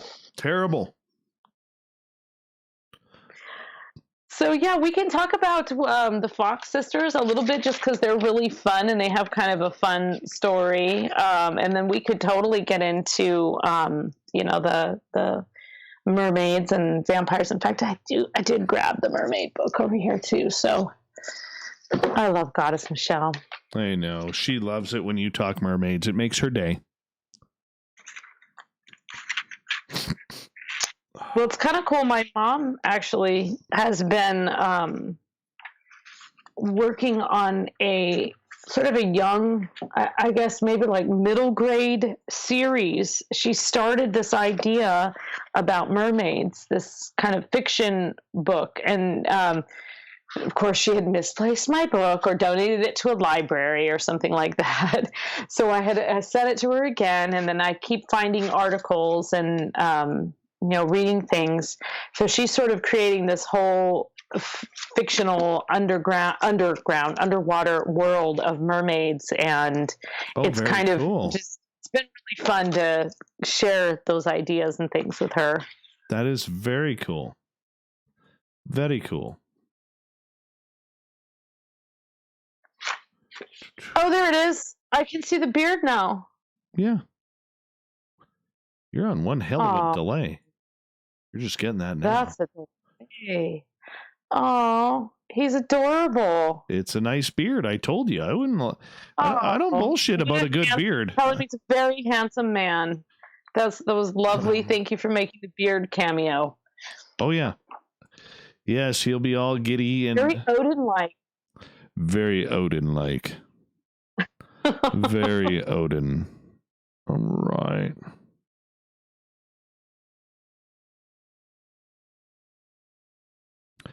Next time we do this, yeah, we're gonna have a little routine going. We'll do like some teasers. We'll plan this out a little only with the outtakes. We're not gonna plan the main show. Okay. Just the outtakes. Sure. Just these commercial breaks. I know. This is all new to me, and we're in virgin territory here. Just like, and what would Ida want you to do? What would Ida do? What would Ida do? That's gonna. We're gonna get T-shirts made up. What would Ida do? Tell you to relax and try and enjoy relax and enjoy it. That was basically her crime. Hold on here. Enough sauntering about Ida. Lower the headphone volume on the person.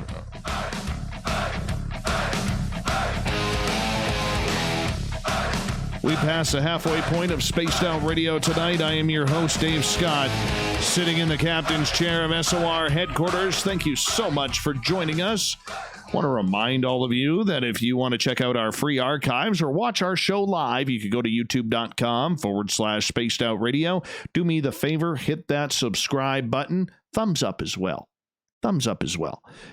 And our website is spacedoutradio.com, where we have a plethora of features for you, including rocking out to Bumblefoot and catching up on all the news from Captain Shirk's SOR Newswire.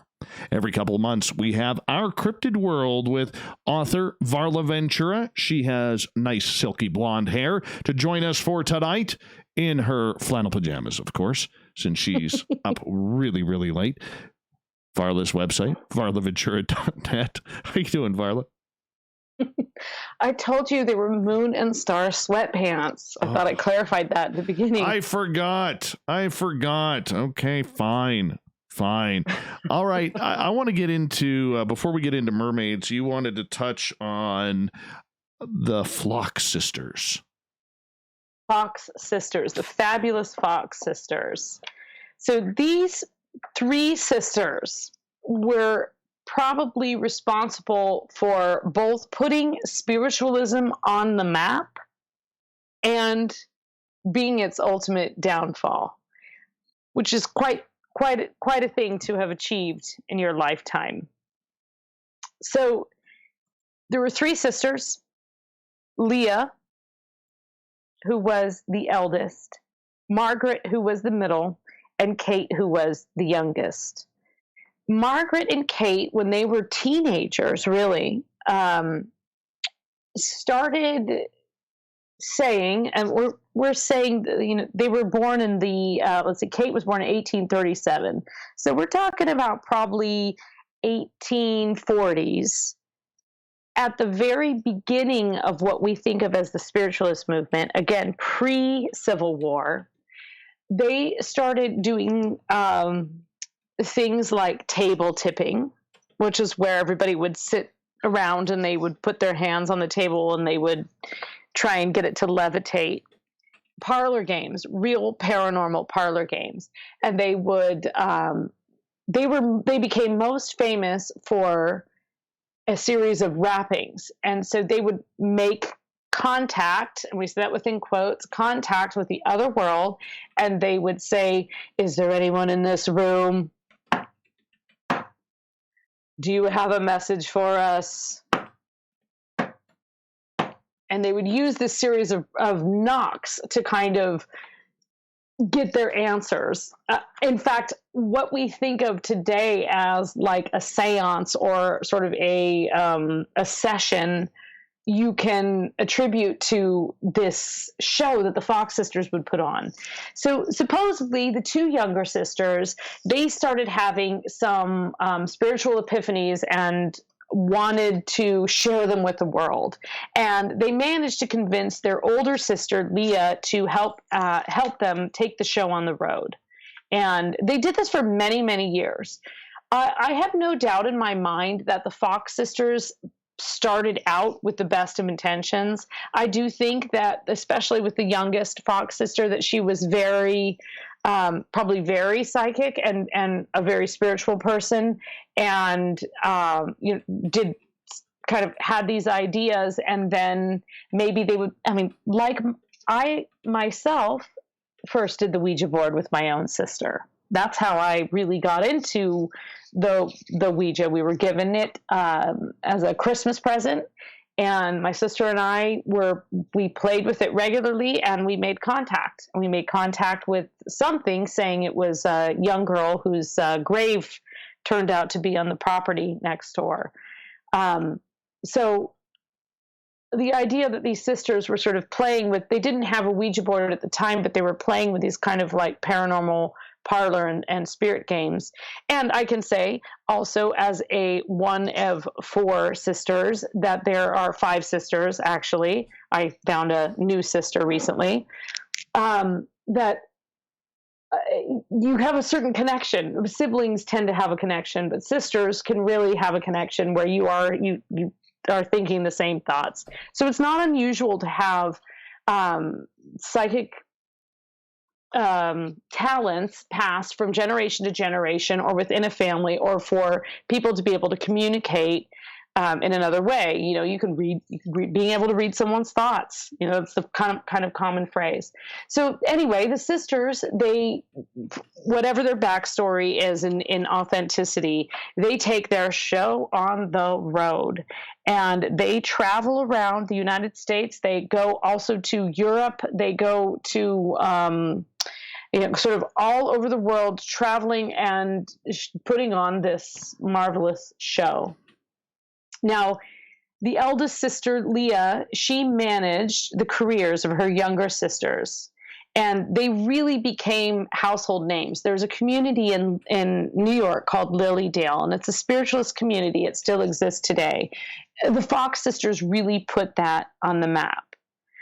But interestingly enough, as I said, the spiritualist movement was really on the rise from about 1840 to 1930, but the Fox sisters really met their end in the 1850s, because the two sisters, the 2 younger sisters, Margaret and Kate, were drinkers.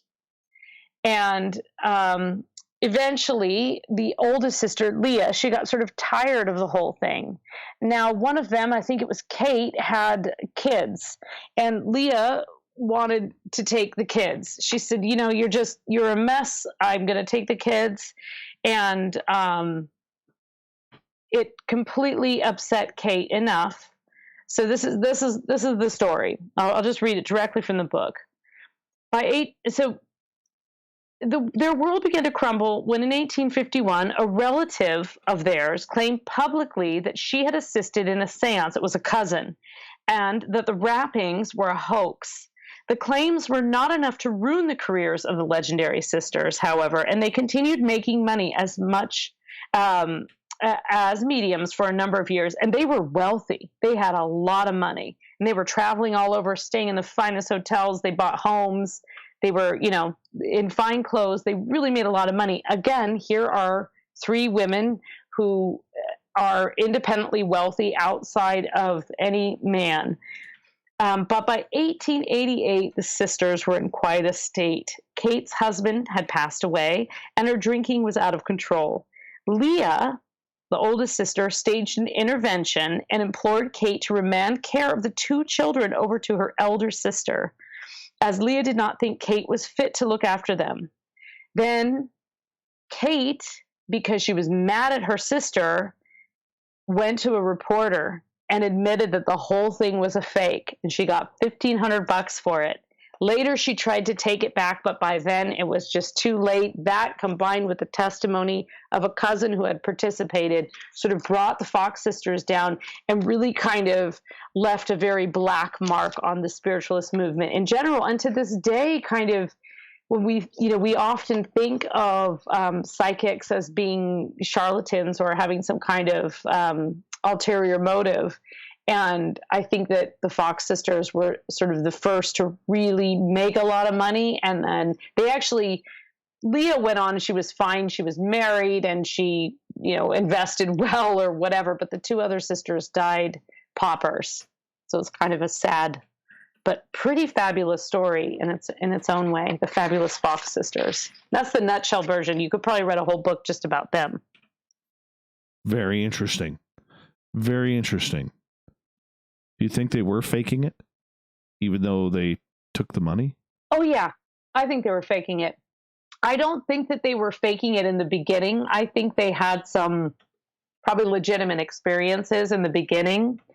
And then I think they saw something good. I mean, they were getting a lot of money, and they had their older sister was a excellent business manager.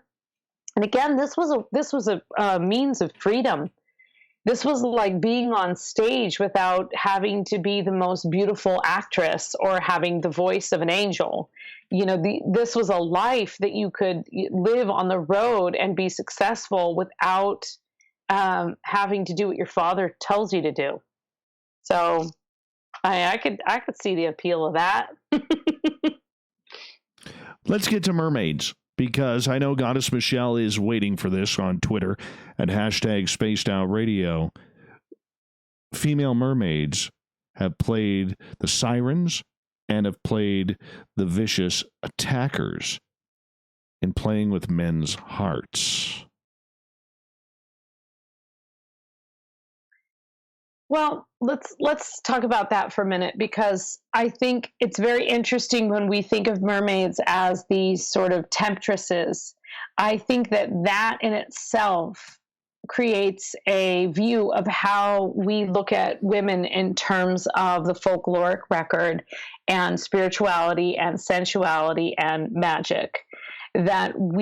There's a certain element to the mermaid lore and story that makes, at least upon cursory glance, makes the feminine a negative and something dangerous.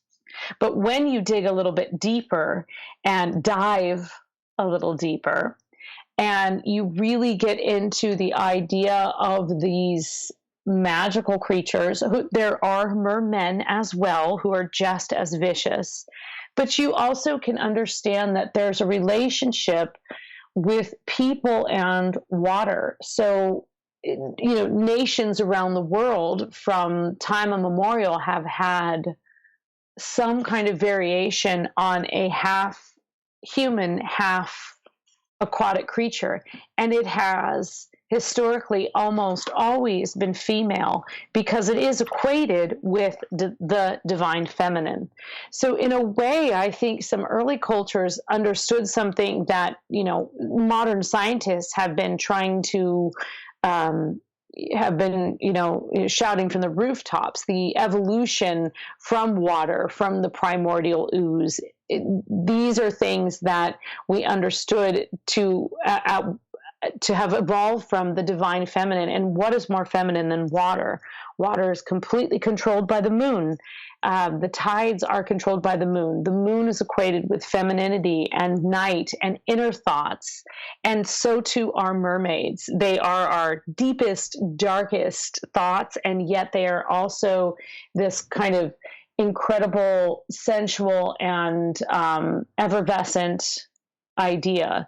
So not only are there these legends of mermaids that drown and sing and bring us to our, watery graves, but there are also healers and guiders and the only way to provide sustenance. So some of the very, very earliest mermaid depictions are of fertility goddesses. And to show that this place where we find our abundance, the sea where we get our food and sustenance, that this is a place that gives us life and birth, and we equate that and we recognize the divine feminine within that.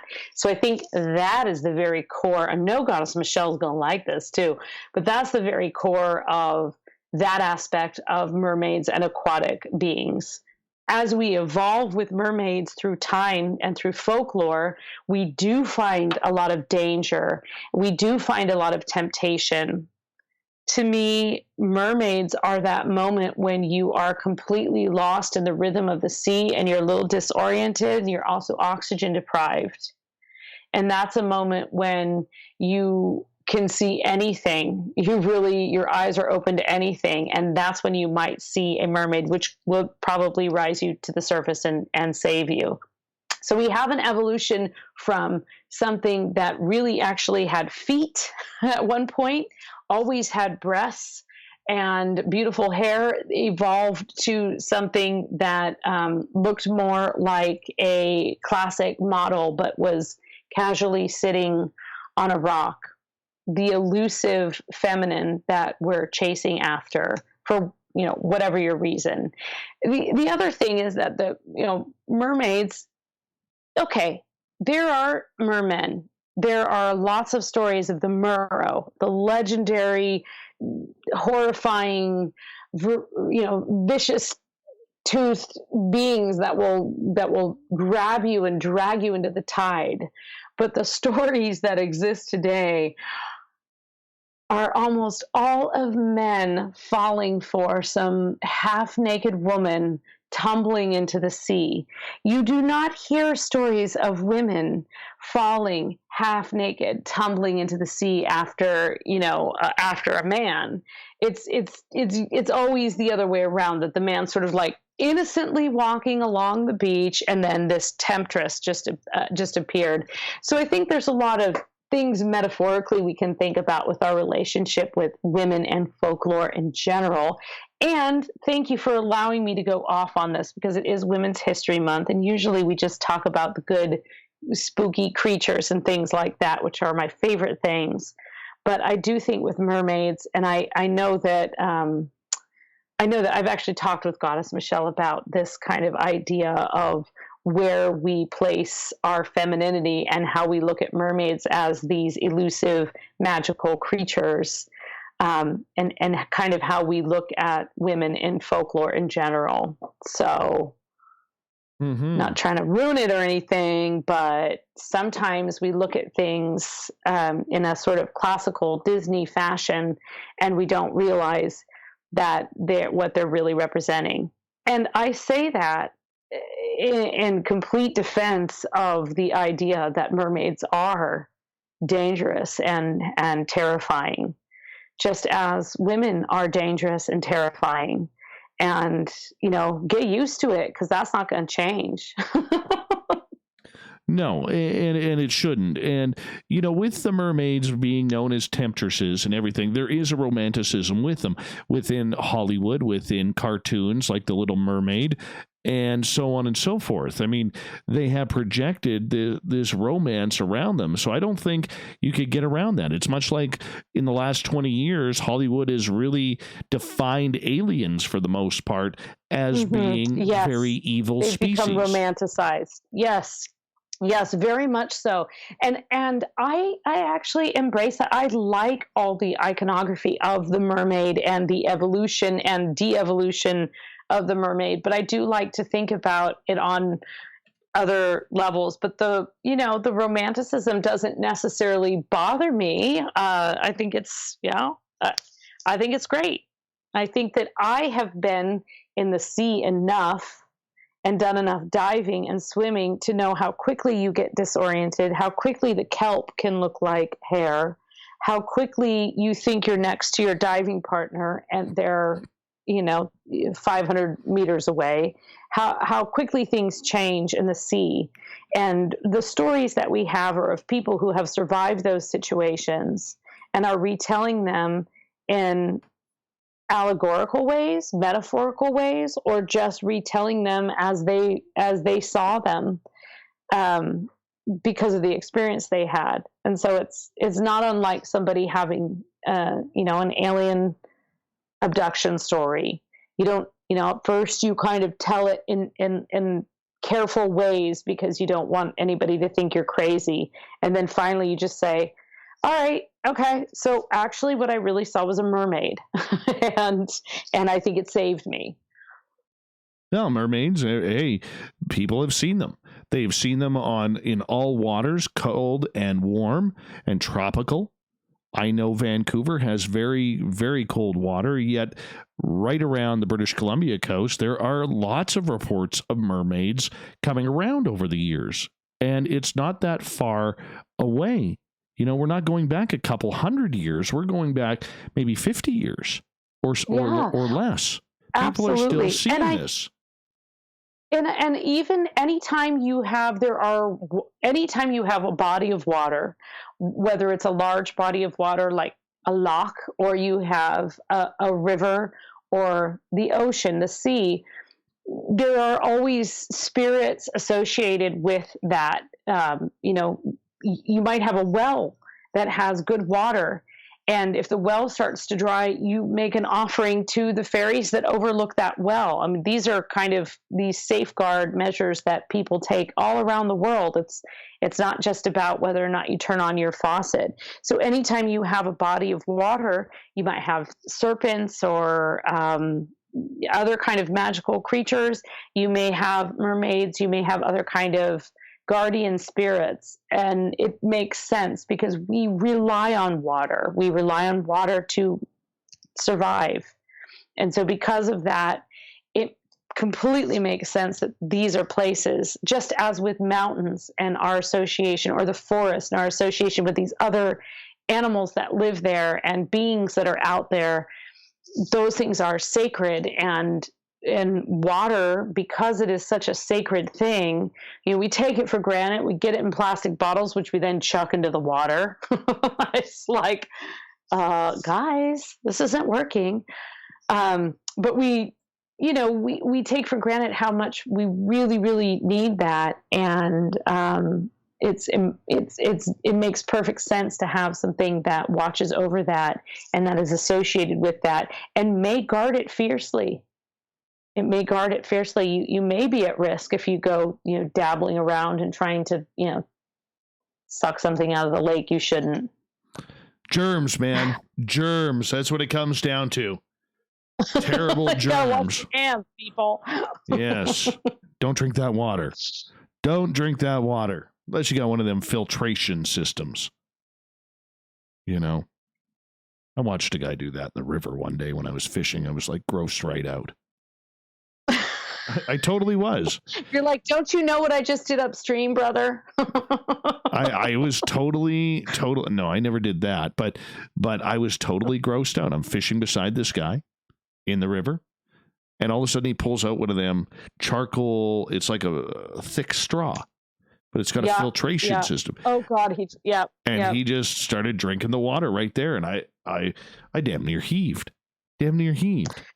Well, I had a water bottle that did that, and I drank out of a stream in the middle of Machu Picchu, actually. And I while I was doing it, I thought, I don't know how good of an idea this is, but the guy at REI is going to pay the price if this thing doesn't filter it out the way you said it was gonna. Oh yeah. And I was fine. I drank Machu Picchu water. It was totally awesome. Yes. Well, I'm not taking that chance. Right? although there are streams around here on top of the mountains where you can just go dip your.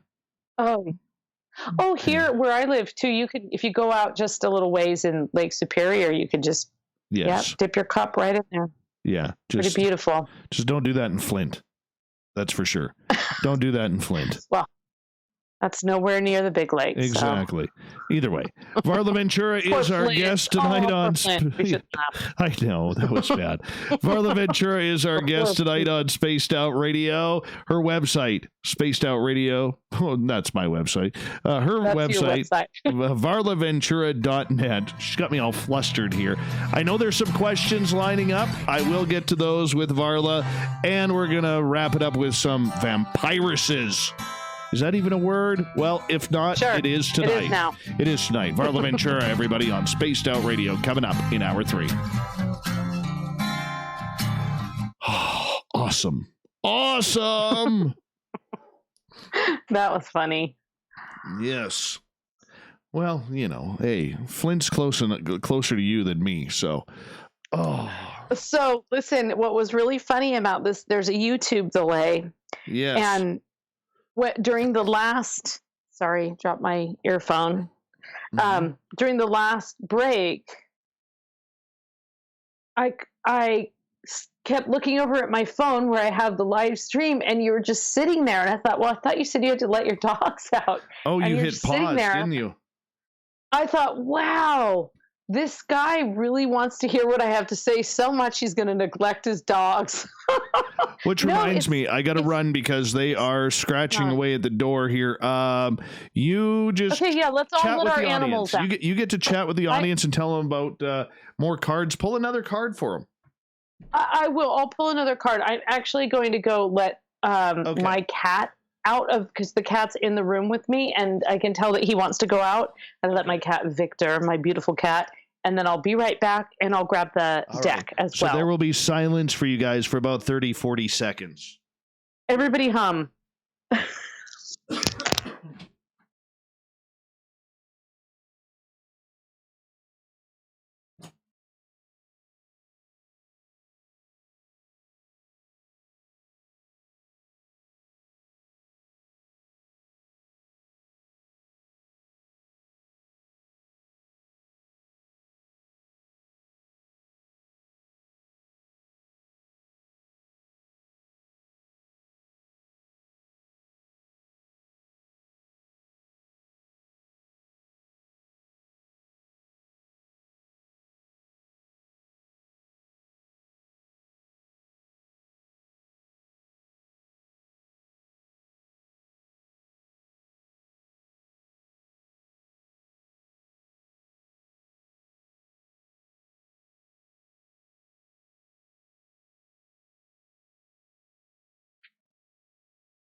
I'm back. Are you back? Nobody's back. Well, I'll put a picture up of my incredibly giant, insanely fluffy black cat. He's really wonderful. His name is Victor. He's like 12 pounds. He's enormous. All right, we're going to do one more card.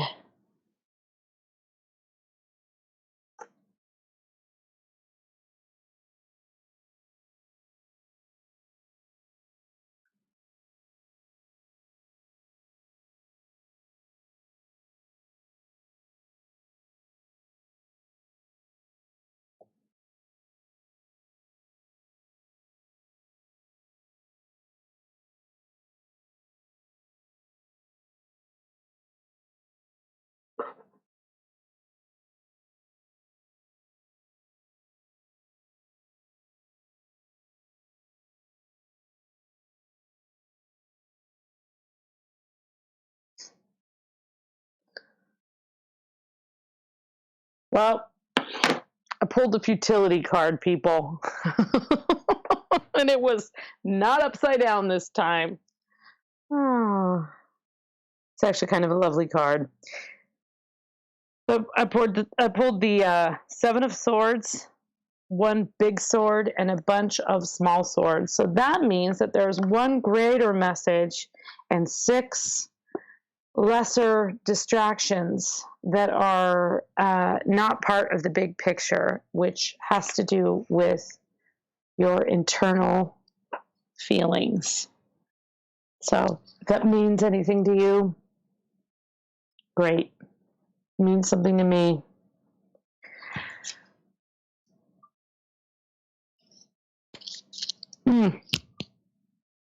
I'm going to do some bibliomancy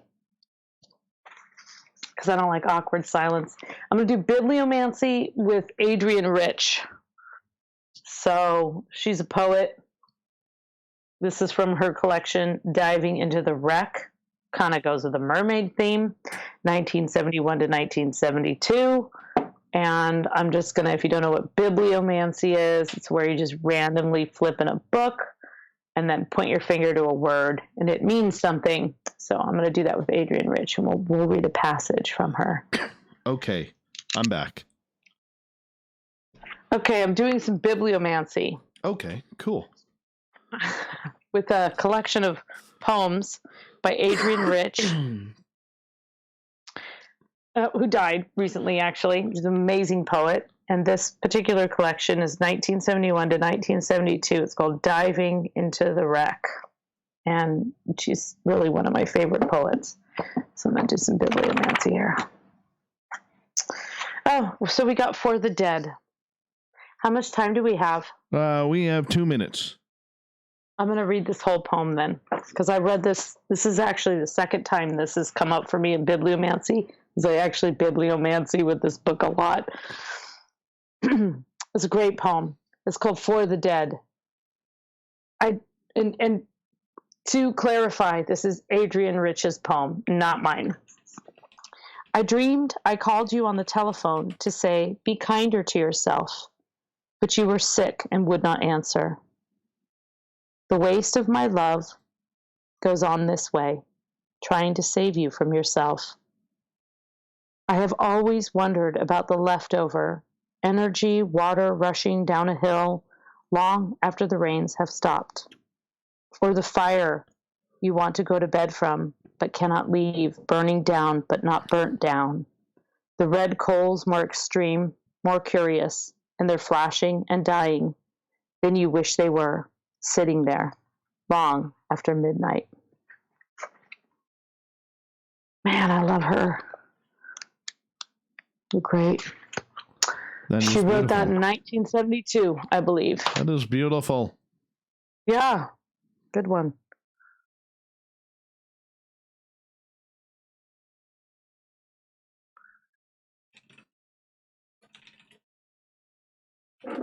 We got about 30 seconds. Okay.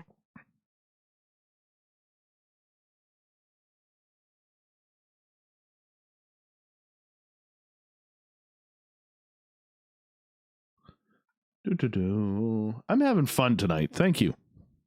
Yeah, this has been really great. It's a little different for us, just kind of having a little bit of a itinerary here, but thank you for indulging me.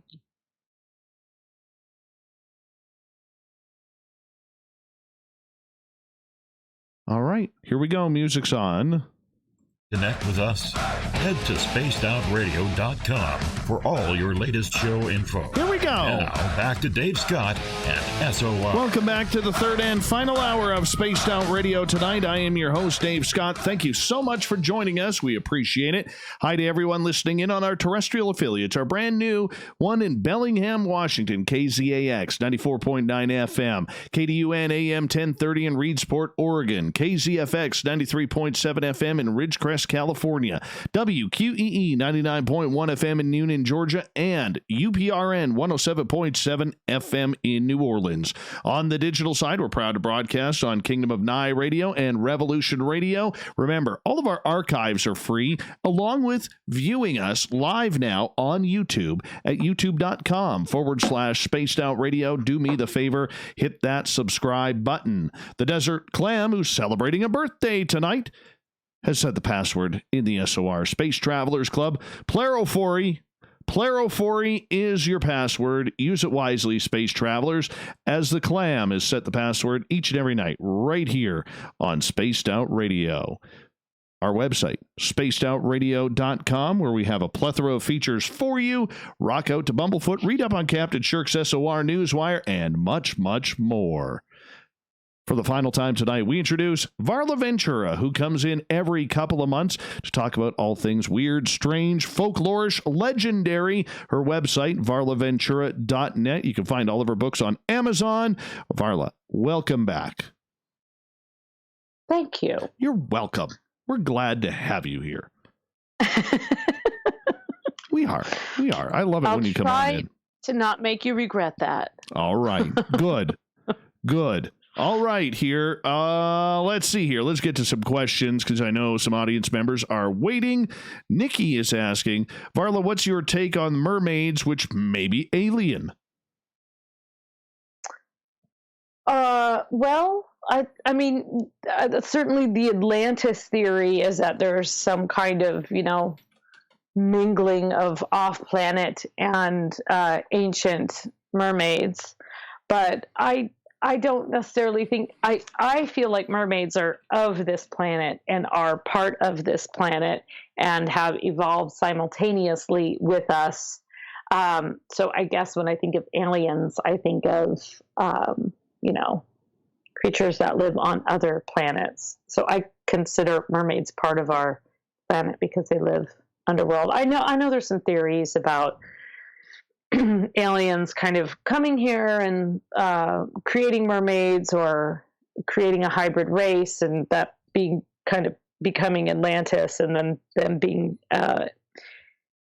expedited off planet in order to save them or preserve them from the doom of mankind and things like that. And I don't really believe that. I guess is what I'm saying. Edgar Casey, rest in peace. All right, let's move on to Greco here on Twitter at #SpacedOutRadio. He is asking, are there male sirens? Do they look and sound like your favorite hairband? Oh yeah, Freddie Mercury right there, ultimate siren.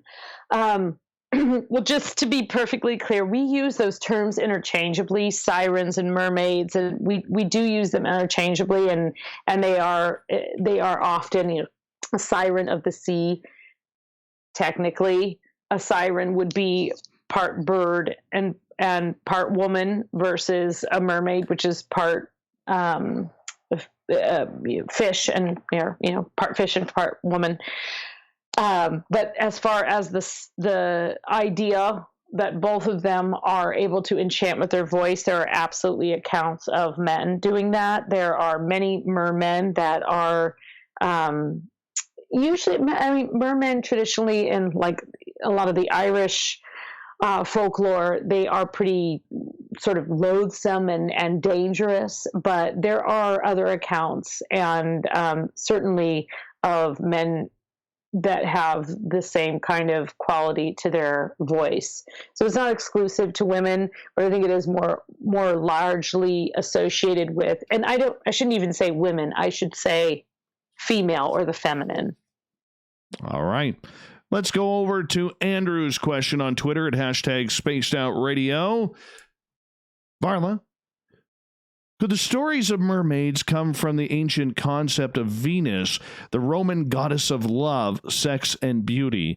She mythically rose from the froth of the sea. Is there a connection? Oh, yes. And I think that you see other depictions in earlier cultures of something sort of on a seashell or on a kind of rising out of the sea. And I do think that speaks to the idea that we evolved from and came out of the sea. So sorry, creationists. I'm going to go with the evolution side here. And we evolved from, these single cell organisms. So yeah, I think that, but the ancient Greeks were, they weren't the earliest believers in the kind of life frothing forth from the sea. We have very, very very early depictions of an Assyrian goddess, Astragatis, who came from a kind of situation where she was human and then did something she wasn't supposed to and hid herself partially in the sea, but continually returned. That legend, I think, could be unpacked quite a bit because I do think there's a lot of feminine shame involved in that story where she did something adulterous and so was banished to the sea. I think mermaids evolved from that All right, let's move on to vampires and vampiresses because, well, you wanted to, so let's just go there. How about that? Let's just do it. Female vampires. Yeah, it's interesting because vampires of the magical creatures, with the exception of maybe werewolves, vampires are very often associated more with sort of the divine male than the divine feminine.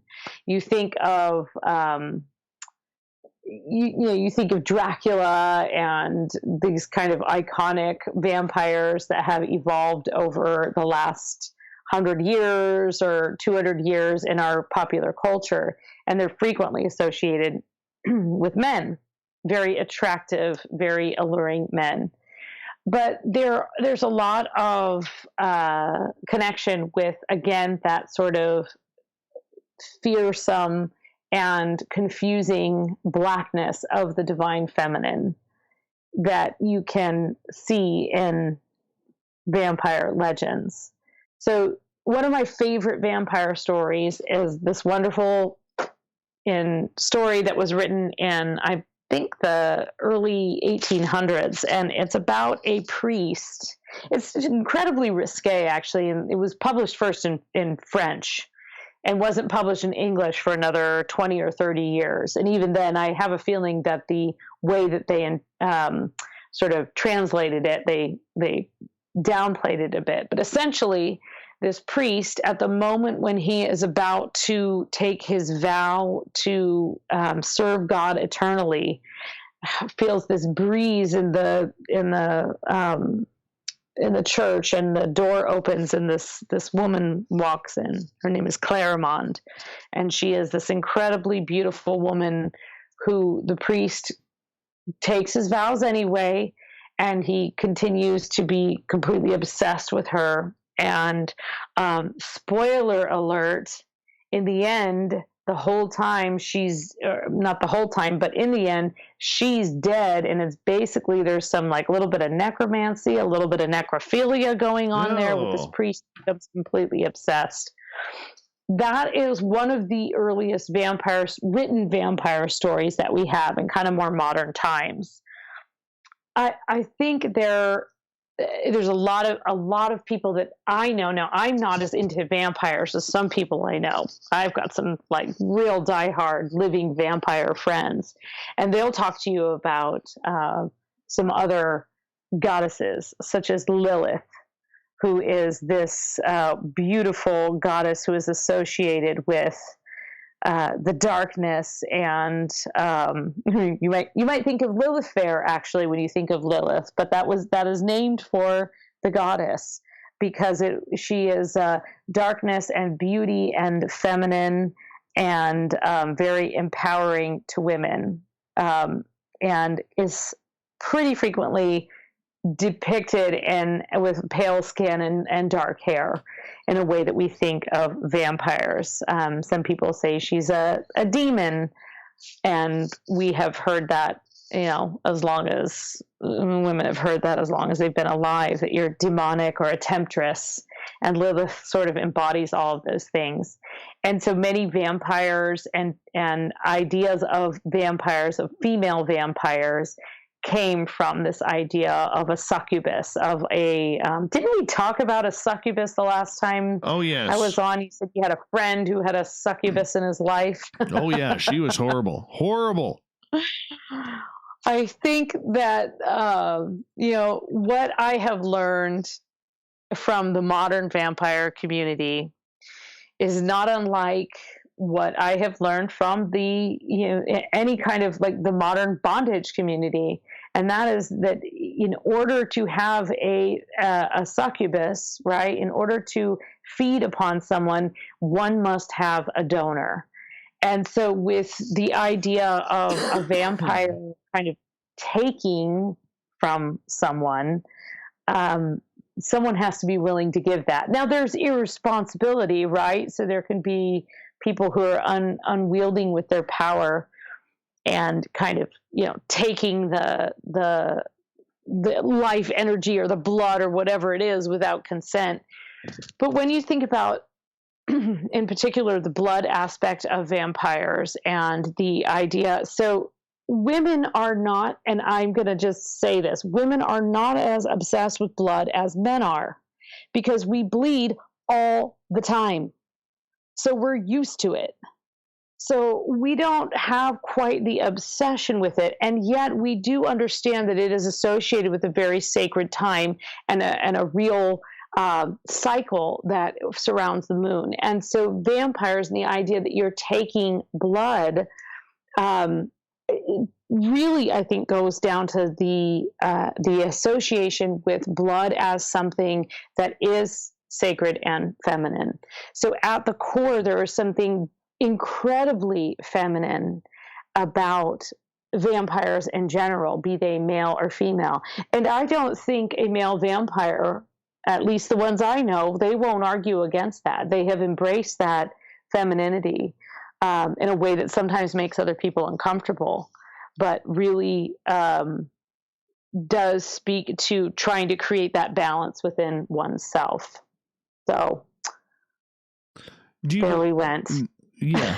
Well, do you believe then that the female side of the vampire, can we call it a syndrome or lifestyle or however we want to call it?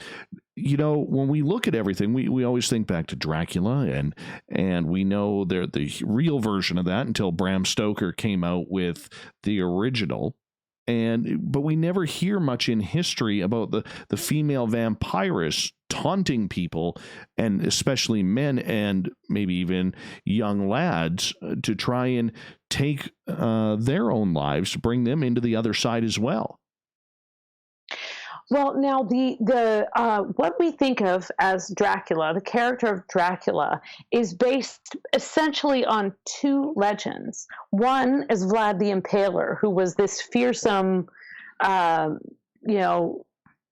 landowner and baron who was a warrior and would spike his enemies' heads on a pike outside his gates.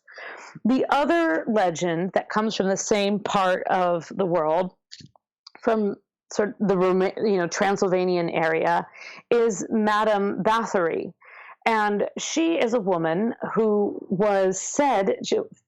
So let me preface this by saying that she was a woman who inherited a fortune, a very large fortune, and was by blood rights entitled to this fortune above many other men in her family because of the ways that, not because women were allowed to inherit, but because her own lineage trumped these outlying cousins or whatever who were men. And she inherited essentially an entire estate and had quite a bit of power. Now, it's said that she was very mean to all of her servants and that she continually lured young women to the castle, abused them, and drained their blood and bathed herself in the blood in order to, because she was very beautiful and very vain, and that she bathed herself in the blood to sort of elevate her own status and make herself more beautiful and youthful. Okay, I have heard that story in the story of her for years and years and years. And about 5 years ago, I read something about her, and it just made me realize, wait a second, I read that she was wealthy. I had never heard, she was a madam. I had never realized that she was due to inherit so much. Now, if history tells us anything, and if we've learned anything from the witch trials, anytime a woman has a great deal of money or wealth, historically, it's quick.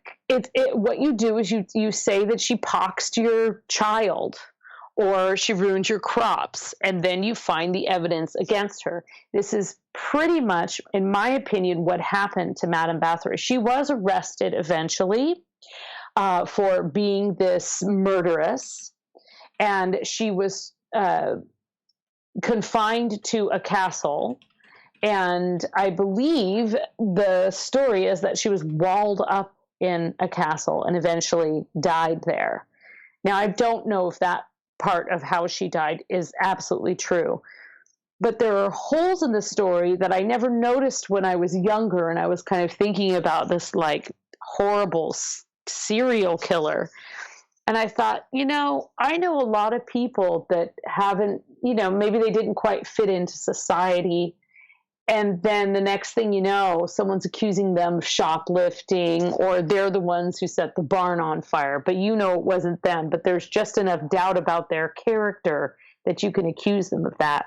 So now I start thinking, wait a second, Madame Bathory, the queen, the head of all, vampires, like this bloodthirsty murderess, she might have been set up. She could have just gotten a bad rap. So I started kind of thinking about that legend in a very different way, and I'm sure there's more to discover there. And I'm sure other people have had this same train of thought. But it's interesting because I think that, so what we think of as the modern Dracula, and I like to think of Bela Lugosi myself, but we have this modern Dracula, the legend of Dracula. I've read the book hundreds of times. It's like literally hundreds of times. It's this kind of combination. We know this about Bram Stoker's upbringing and what he studied and what he was looking at. We know that he was looking at these two legends from this area, and he sort of merged them together. And for me to look at that idea of this madam in a totally different light, and it completely realizing, I'm just staying on topic here with the women's history, that just to completely realize that this bloodthirsty, it just makes you look back at things like all of the werewolf legends where you hear that somebody, someone went into a murderous rage and tore their spouse limb for limb, and they must have been a werewolf. Werewolves and vampires were often, it was the same scapegoat as being a witch. It's just not as well known. But you could be accused of being a witch, or you could be accused of being a vampire or a werewolf or another supernatural creature, and that would give the entire village carte blanche to chase you down. And I think that happened frequently with vampires, and women in particular. Are there female vampires? Okay, let me get down off my soapbox. Hold on. All right. Well, okay, I'm off my soapbox. I'm good. We only got about 2 minutes left, so I'm glad you didn't trip and fall and maybe, injure a pinky toe or something like that when you were coming on down. But are there, never mind the people who are acting this vampire lifestyle, do you believe there are male and female vampires that are real out there right now? Oh, yes. I've met them. And I'm not talking about the friends that I have that are into it in a ritualistic and magical way. I have met them, and so have you. You all have. You have encountered someone who has left you completely drained, and yet somebody that, for whatever reason, you rely upon them in your life. These are vampires. One thing that I really discovered about vampires in researching for the book was the idea of the psychic vampire and the spiritual vampire, which is, metaphorically sucking your life energy and your lifeblood out of you. And responsible vampires know this about themselves and approach others in a way that says, hey, this is who I am. Are you the kind of person that wants to give to a person like me? But there's a lot of sort of rogue, unawakened, I guess is how you'd look at it, vampires out there who are just there. They can't live without you, and yet they can't sustain you. So they will, and we've all been in situations like that where you're just completely exhausted. You don't know what it is.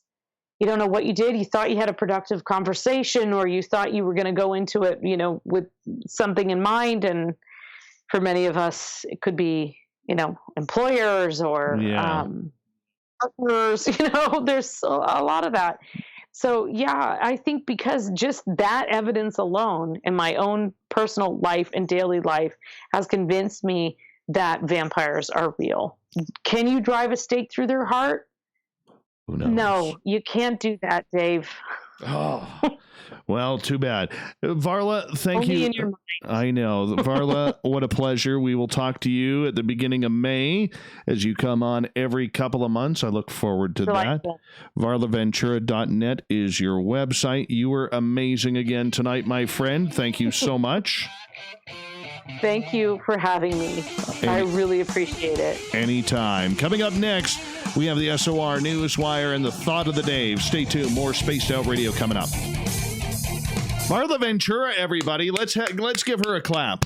Let's give Varla a clap right here. Oh, no. Take a bow, you're lady. too Take a much. bow. Take a bow. Well, that was a little divergent for us, but that was really delightful. I'm going to Yes. come up with something very exciting for May. I'm not sure what it's going to be, but Well, that's Davey's birthday month, so we got to turn on the jets there. You know what I'm saying? yep.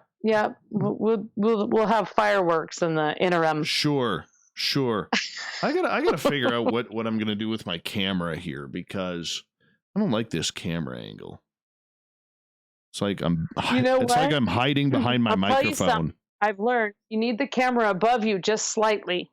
It needs to be elevated a little bit. It is, and it's pointing down, but I gotta move it over. Don't like this camera angle. You need some flickering candlelight or something. Oh yes, romance. Set the scene. I thought it looked fine. But, Set the scene. I Yes. saw it 20 minutes too late on delay, so. Oh, you were wonderful. You were absolutely wonderful, and I love you for it. Thank you so much. I'll let you get to bed. Thank you. That was great. Absolutely wonderful. I really enjoyed it, and thanks for letting me do my soapbox thing tonight. Women's hey. history. I'm kind of pissed off, so. I'm okay with it. I'm okay. You know what? Hold on. But I live in the U.S., so you can understand. Before you go, you got to check this out. If you go to YouTube, my daughter made this for me. Oh, I'm going to show hold it. on now. I'm going to show it here. Okay. She made a drum for me because when you make your first Indian drum, you have to give it to somebody who you care about. And she had learned that taking an Indian drum into the forest attracts Sasquatch. So she made this for me, and she got it blessed by First Nations around here. So here's my drum.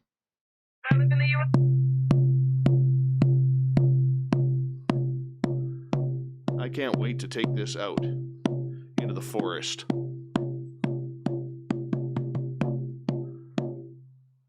Isn't that awesome? Oh, that's amazing. I know. Ooh, that's going to attract something. You should be be prepared. I know you're always prepared, but be like extra prepared. Yeah, I think so. I totally think so. No, it's a drum. It's not a seat. It's a drum. It's beautiful. I'm so happy about this. So happy about this. Wow. And also so amazingly cool that your daughter made it for you. I know. Oh. I know. Now I got it on the YouTube. Oh my God, what's on there? It's an eagle. Oh, that's beautiful. I'll put that up. Hold on. I'll put it up here so that way. Oh yeah. You can see it. Oh, that's so cool. Yay. Yay, Dave's daughter. You're the best.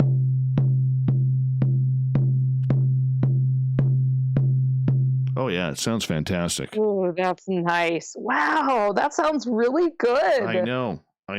How old is your daughter? 17. That's amazing. Yeah. That sounds really good. She did a really good job. Yeah, she did.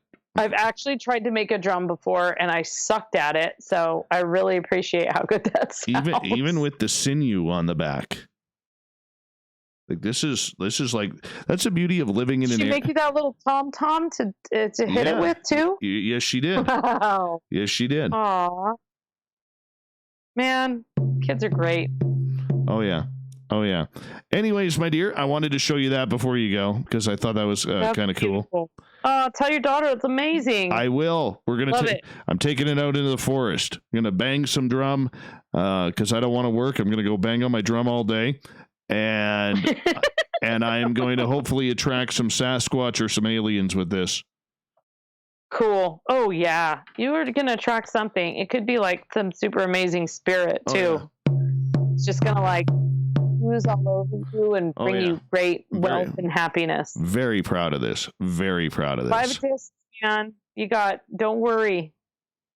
You got plenty. Money's coming. Thank you.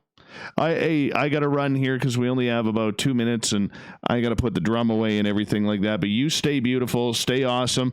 We'll talk to you in May for the birthday month, and we will chat with you soon. And if anything breaks or anything like that, give us a call. We'll throw you on the air. Okay. All right. Stay awesome. Dave. Thanks so much. Good night. Great talking to you. Bye. All right. Good night. I love me some Varla Ventura, man. I totally love me some Varla Ventura. She is just an awesome human being. 1 sec, I just got to put this drum away.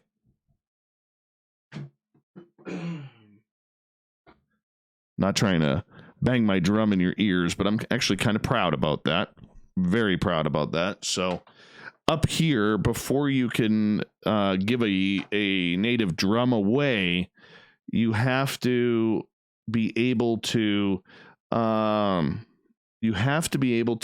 have it blessed. Otherwise, so literally that drum was made for me for Christmas, but my daughter hadn't had the opportunity to get it blessed because when the First Nations elders were in the school to bless the drums that were being made, she was away because we had a snowstorm and she couldn't get to school that day.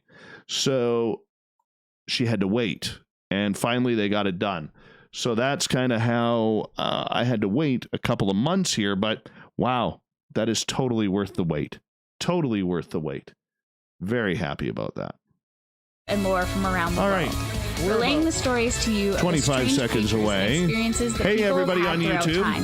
Don't forget to hang out afterwards. I'll chat with you guys for a bit. /Spaced Out Radio. And while you're there, don't forget to check out our free archives and leave a comment. See you there. Oh, there's the thunder. Don't be scared. Don't be scared. All right, here we go.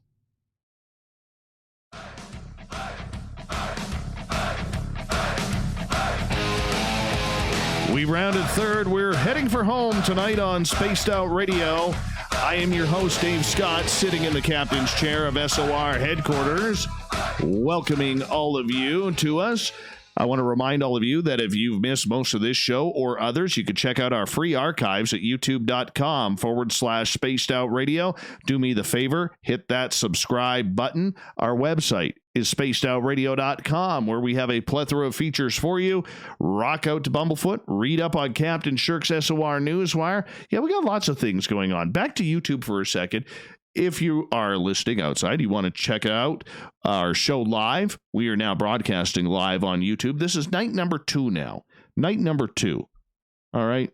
I realize that I'm not a pretty man. Probably shouldn't be on camera.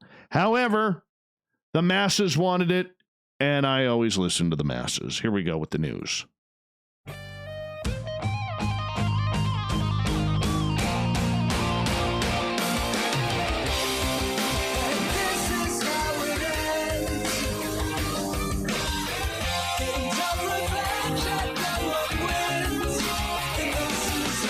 The news is always changing, and that's why we bring you the SOR Newswire at the back end of every show, where we get to the weird, the wacky, and the sometimes awesome.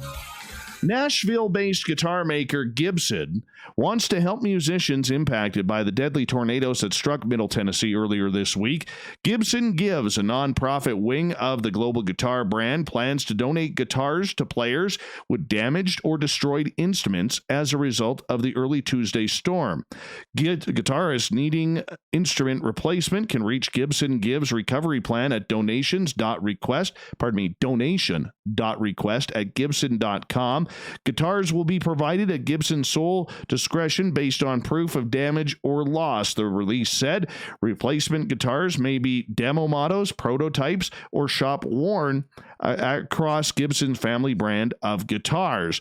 A 126-year-old company, Gibson crafts popular electronic guitars Electronic, who writes that? Electric guitars, such as the famous Les Paul and the SG. How can you not forget put it right? What about the Explorer? Gorgeous guitar. Yeah, well, they're based out of Southside Nashville. The brand migrated primary offices last July to Cummings Station, so they weren't affected, but they want to help out anybody who is lacking a guitar due to that horrific natural tragedy. Sales of bidets have soared by 500% amid the coronavirus toilet paper shortage, says businesses. Bosses at Australian Bidets reported the huge increase in traffic to their website as supermarkets ran out of supplies. The increase in sales comes as thousands of shoppers rush to supermarkets to stock up on groceries. So far, 56 people have been diagnosed with coronavirus, with 2 people dying in the country. Oh, that's terrible. I've never used a bidet. That just does not look like fun. It doesn't. Managing Director of Australian Bidets, Randall Colby, said, "It's crazy. We've also been getting a lot of phone calls, which have resulted in some sales. People are really looking for alternative options." He said his bidets range from $300 to $30,000. You got to be blanking me right now. However, the most affordable electronic option, oh great, there's an electronic, I can't even speak to this one. There's an electronic option, really? That washes your bum? Well, it sits at $500. Most are simply extensions which can be attached and plugged in by the existing toilet. Mr. Colby said when you compare that to how much you would spend on toilet paper per year, it isn't an over-the-top option. He said the whole idea is to wash your bottom rather than scrub the mess, meaning it's more hygienic. Bidets are also an environmentally sound option. Washing with a bidet only uses 1 cup of water, while manufacturing a single roll of toilet paper uses 10 liters.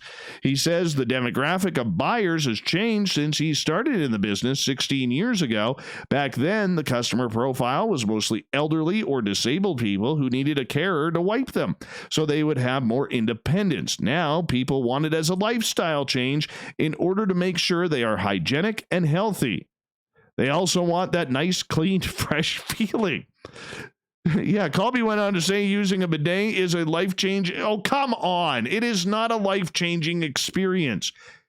Watching your child being born is a life-changing experience. Yeah, having someone you love pass away is a life-changing experience. Winning the lottery is a life-changing experience. Not buying a bloody bidet. He goes, once you have tried one of these things, you will never go back. It's like a shower, he said. No, I'm not going there. I am not. You know what? See ya. Colby, you're lying to the media. You're taking advantage of people. Sticking in Australia. Now, this is brilliant. I'm not going to lie. This is brilliant. Australian authorities are asking for help in identifying a man who stole a $700 gold Versace necklace by using his fishing rod. Oh, man, this is awesome. Now, I don't advocate crime, but if you are that good at casting a fishing rod, you deserve the necklace. So the big thing here is Victoria Police released new images and footage captured on CCTV that show a suspect robbing a high-end fashion store in Melbourne using a fishing rod to reel in the necklace off a mannequin. Do you recognize this man? We believe he used a fishing rod to commit a burglary on a high-end fashion store in Melbourne, authorities tweeted. Watch. The security footage shows a man using a fishing rod to remove a Versace necklace from a mannequin within the store just after 2 a.m. Police say the burglary occurred on Little Collins Street, because we all know where that is, located in Melbourne's central business district. The man first broke the store window before using the rod to fish out the necklace. In the video, the suspect wears a blue Lonsdale sweater with gray tracksuit pants and blue sneakers. According to police, the suspect was fishing for nearly 3 hours before he landed his catch. Victoria authorities later said to the media that the suspect failed to steal the necklace during the first attempt with a small rod. He then came back with a bigger rod and eventually secured the expensive piece. He is Caucasian, about 5'9", short, fair receding hair, terrible hair, let's be honest, between 40 and 50 years old. Fairly blatant and quite bold as well to have someone attend with a fishing rod in the middle of the night, police have said. You know what? He didn't even wear a mask. Pretty obvious that this guy's going to get identified. Okay, let's get to the crazy. Nick Walenda walked 1,800 feet along a steel high wire over the active Masaya volcano in Nicaragua on live television. The 41-year-old member of the famed Flying Walendas made the death-defying feat walking across the volcano's active lava lake. Masaya is one of only 8 volcanoes in the world that has an active lava lake and generates heat at about 2,000 degrees Fahrenheit or 1,100 degrees Celsius. The daredevil started walking across, which was broadcast on ABC, by proclaiming, "I'm going," just after 9:20 p.m. Eastern Standard Time. Yeah. This is just dumb. Okay, the good part about it was he was on a safety harness. Okay, he had a mask on because, I mean, there's some deadly toxins there. But these photos are incredible. You can go to the SOR Newswire on our website. Check them out. I mean, this is just incredible. Dumb, absolutely dumb, but incredible. He was attached the whole time to a safety harness and had to pass through foggy conditions that required tracking his movements with special thermal cameras. In addition, he performed while having to stomach the egg-like smell toxic sulfur dioxide emanating from the lava, which can burn the eyes and lungs and cause dizziness. "My eyes did start to burn," he admitted, even though he was wearing goggles for protection. "Thank God they didn't start to fog up." He also ran the risk of being burned by corrosive acid created when water vapor mixes with the sulfur dioxide. "It's kind of ridiculous what you have to do to get a good view of a volcano these days," he said, nearly 5 minutes into the walk, going down a 60-foot drop before bottoming out halfway through the stunt. This is just crazy. Who does this? I'm sorry, but who does this? Anyways, took him about 31 minutes. His wife gave him a big hug and kiss on the back end of this. Yeah, thinking how brave he is. Yeah, no. During the tight walk performance, he kept on saying how the view was amazing and praised his maker for carrying him through this experience. "I don't know how you can't glorify God," he said. "It's unbelievable." Moving on. A suburban St. Louis man accused of live streaming threats to bomb and kill people in a bustling entertainment district while dressed as the Batman villain Joker has been charged with terrorism. Jeremy Garnier of University City was charged with a felony count of making a terrorist threat. A judge ordered Garnier, 48 years old, held without bail, with court documents noting that he was a danger to the community. Court records did not list an attorney who can speak on his behalf, though.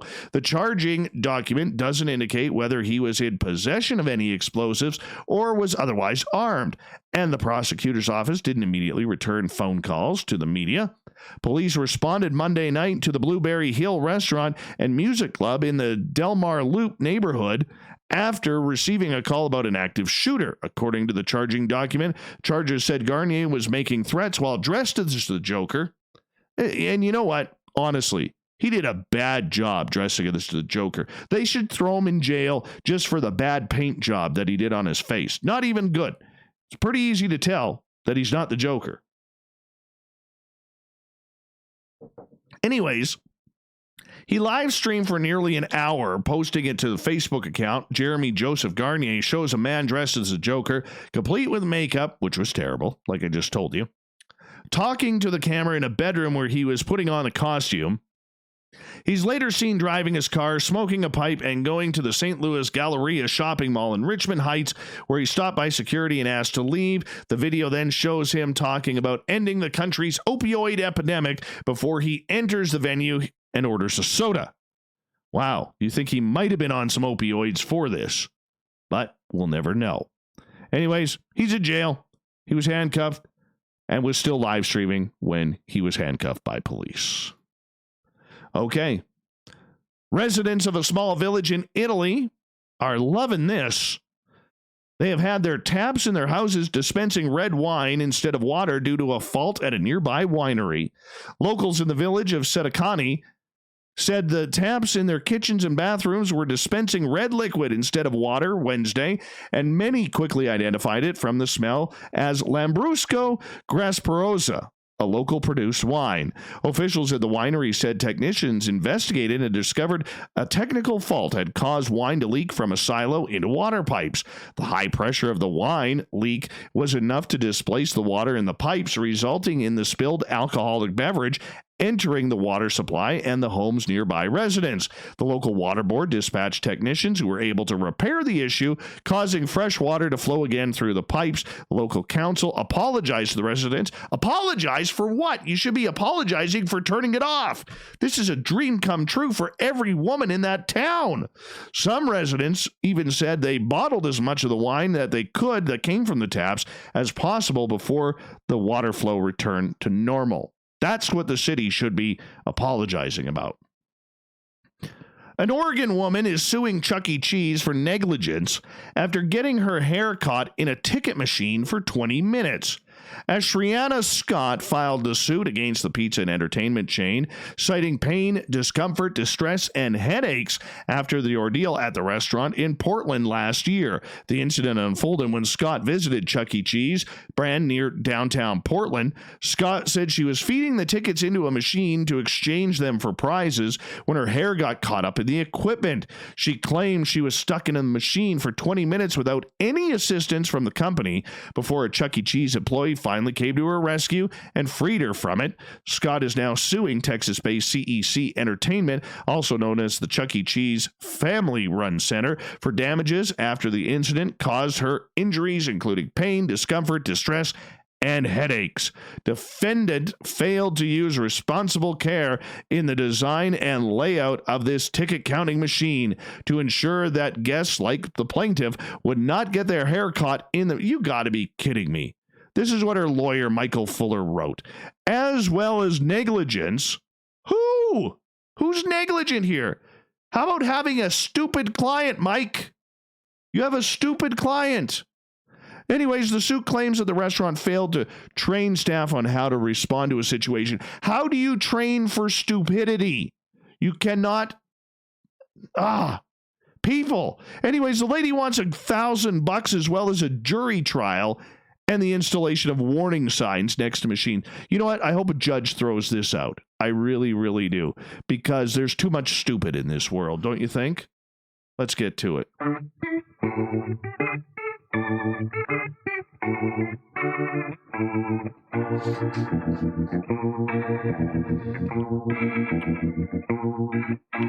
Thought of the Day happens every night at this time, where we ask a question on our Facebook and Twitter pages, then read your responses on the air. Why?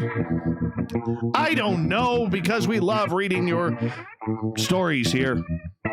Sure, what the hell? It's not like we're going to get sued for sticking our hair in a game. Oh my God, there's a lot of stupid out there. I really hope a judge throws that out.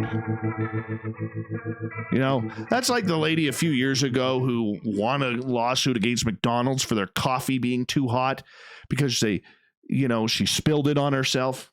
I don't get it. Anyways, let's get to the thought of the day. What is your favorite monster comedy movie and why? You know, mine is, remember Transylvania 65000? It had like an all-star cast. Kramer from Seinfeld was in there. It was Gina Davis's first ever movie. Jeff Goldblum was in there. That movie was hilarious. Hilarious. All of you are probably rushing. What the hell is Transylvania 65000? Had a very catchy song. Do do do do do do do do do do do do do do. Yeah, I enjoyed it. I really did. That's my favorite. Of course, that didn't come up today. No. No, instead we got bidet talk. All right, let's get to it. Anthony, Abbott and Costello meet Frankenstein. I love that. A bunch of classics. Hashtag Universal Monsters are involved. Audra on Twitter. Young Frankenstein is a hilarious family favorite. Why? Because it's funny. Roy, Dracula, Dead and Loving It with Leslie Nielsen. Classic comedy. Anything with Leslie Nielsen was classic comedy. Lots of laughs, and the idiotic bumbling of the servant Renfield takes the show. Amazingly dark, but clean comedy for the entire family. Serena, Godzilla movies count as comedy, right? Oh, yeah. In my world, they do.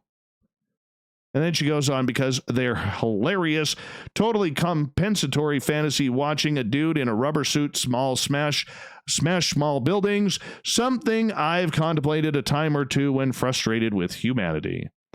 Eric with a K, this is his fourth favorite show, by the way. How about Abbott and Costello meet Frankenstein with an appearance from the Dogman, Dracula, and the Invisible Man at the end.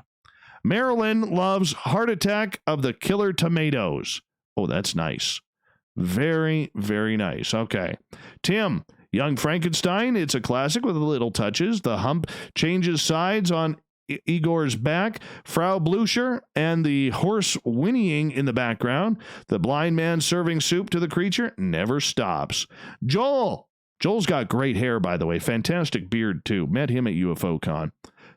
UFO Garage is his podcast. Check it on out. Because who knew Bigfoot was such a comedian? He puts up a picture of Harry and the Hendersons.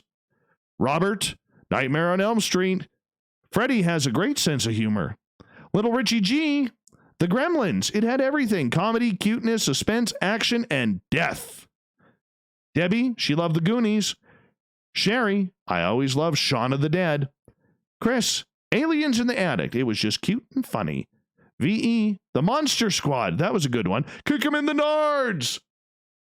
Dogman or Wolfman don't have nards. Kick 'em in the nards anyways. Yeah. The Crypto Guru, Monster Squad, Shaun of the Dead, American Werewolf in London, and Evil Dead are all classics. Merle, The Monster Squad reason, it's a funny comedy about paranormal investigating from the 80s. It's what started my curiosity in the paranormal. Thanks, Merle.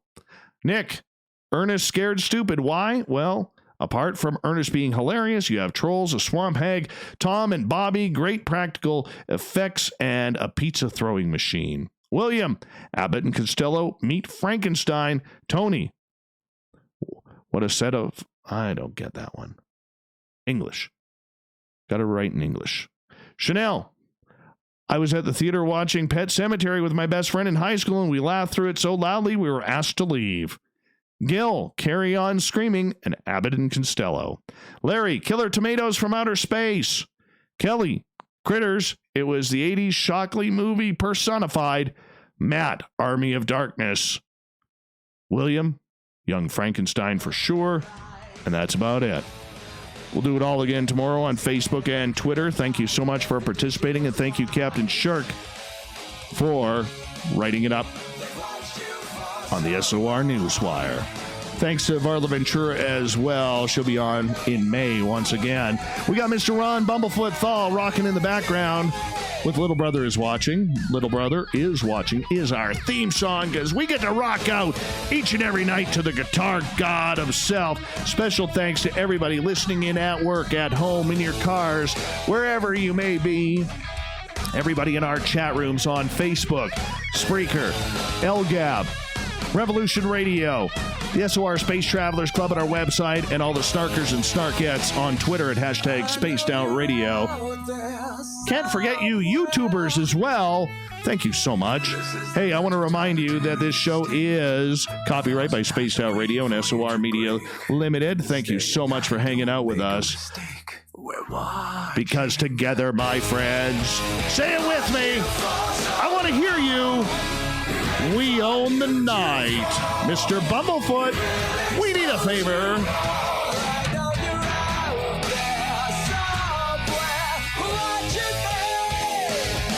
We need you to take us home. Have a great night, everybody. See you tomorrow.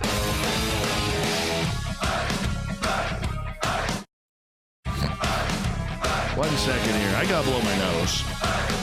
Excuse me. Don't listen.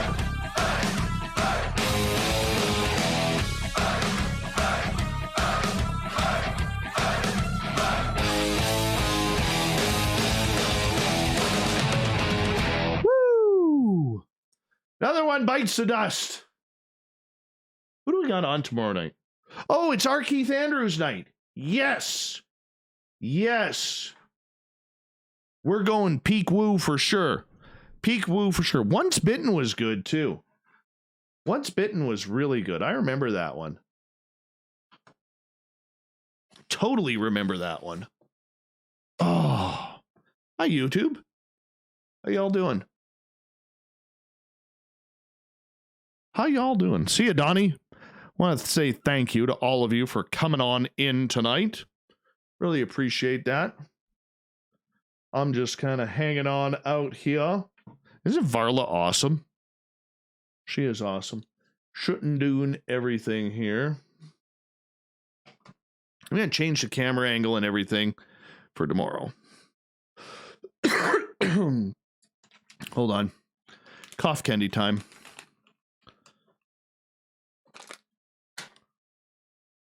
All right.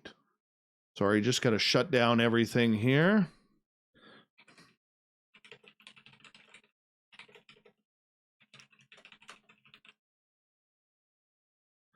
All right. Close that up.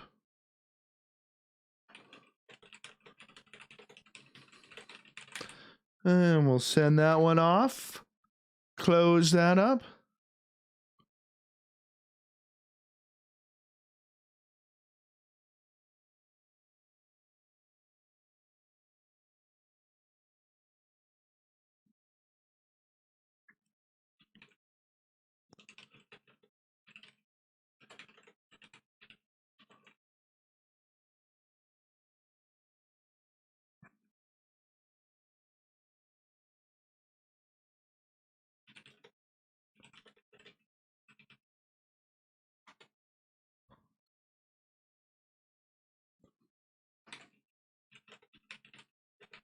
Well, let's close this one up. Let's close this one up. Okay. Now it's just us, YouTube. How y'all doing? The paint color, I forget the color of it. It's called Champagne. It's actually much nicer. It doesn't look as well, but yeah, it's actually really nice paint. Clicking intensifies. How many people? We still got like 46 people here. It's kind of cool. It's kind of cool. Good night, Lee. Or is it Leah? Is it Lee or Leah? Leeboo. Leebo. Oh, oh, oh, oh.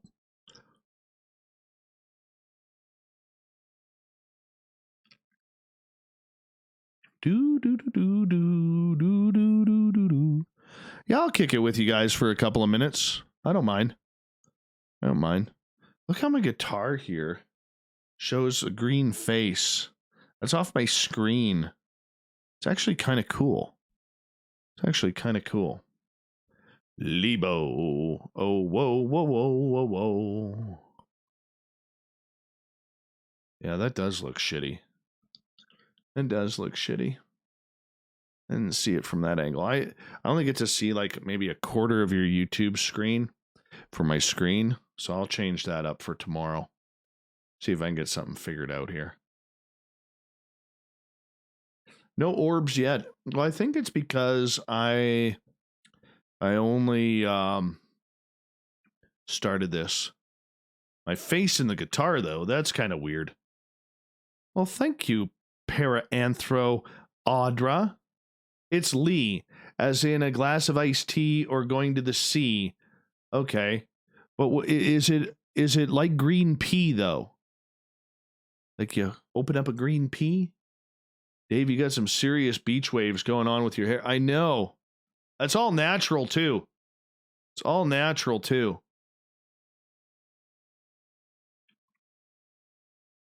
It does look like the Loki mask. Did anybody... I didn't get to see the chat because I was reading the Thought of the Dave. Did Did anybody actually see Transylvania 65000?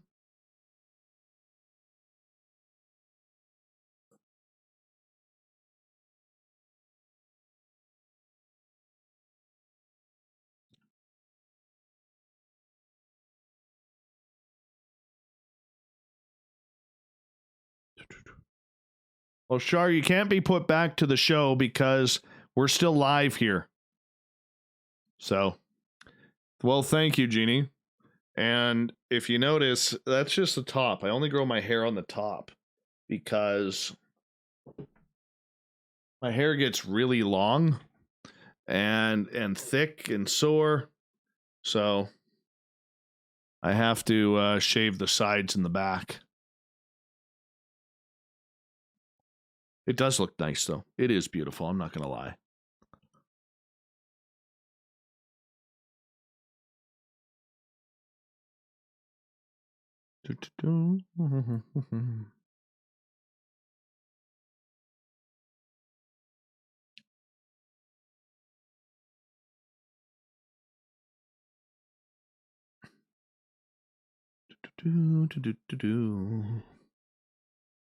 Oh, what else is up? Hey, Andrew, how you doing? Andrew, I want to chat with you, actually. Could you message me privately on Twitter or Facebook? I want to ask you a question. Hey, Bill W50, +1 for you. +1, man. I +1 you.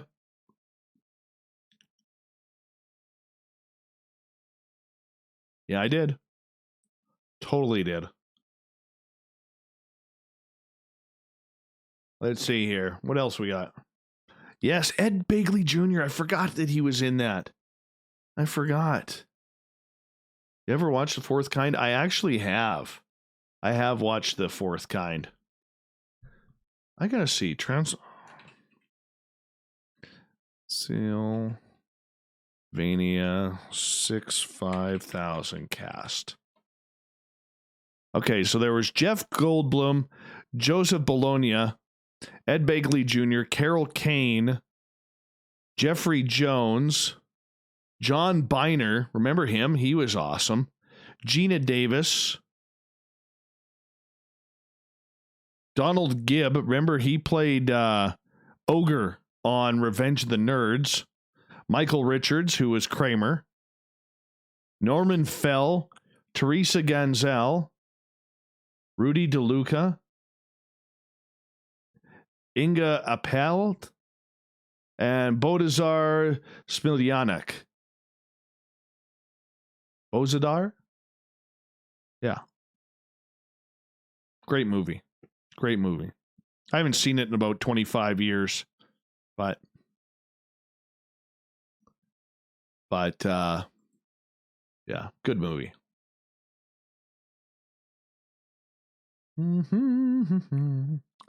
All right. What else you got? I got a couple minutes here before I'm going to shut things down because I have to get up with my son in the morning, but I'm going to redesign this look for tomorrow and go from there. Beetlejuice was good. Beetlejuice was very good.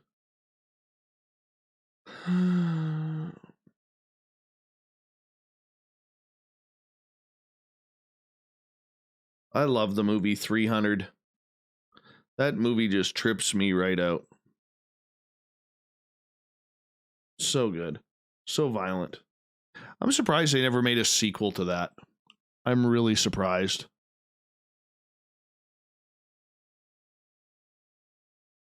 So everybody said happy birthday to Jeff Gear, otherwise known as the Desert Clam. Has everybody tried that? Everybody tried that?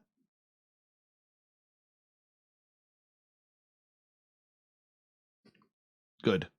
Shave your head? No, I'm not shaving my head. Dave, want to hear something that's embarrassing to tell people? Oh, God, what isn't embarrassing? Let's see.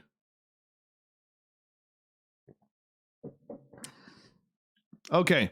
I was on live radio in Vancouver reading a sports report, and I was sitting on the edge of my chair, and the hydraulics in my chair gave out, and the chair shot out from underneath me.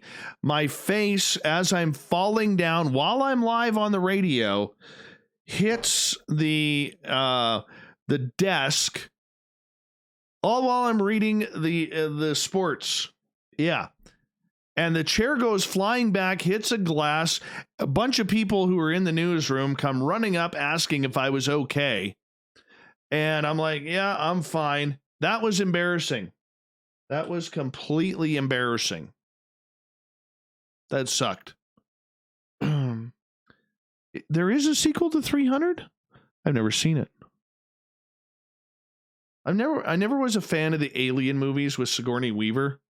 Never a fan of those. Predator I was, not the other Predators though. Sorry, I'm just kind of tidying up around here. I think I'm almost done my cold, which is nice. That's very nice.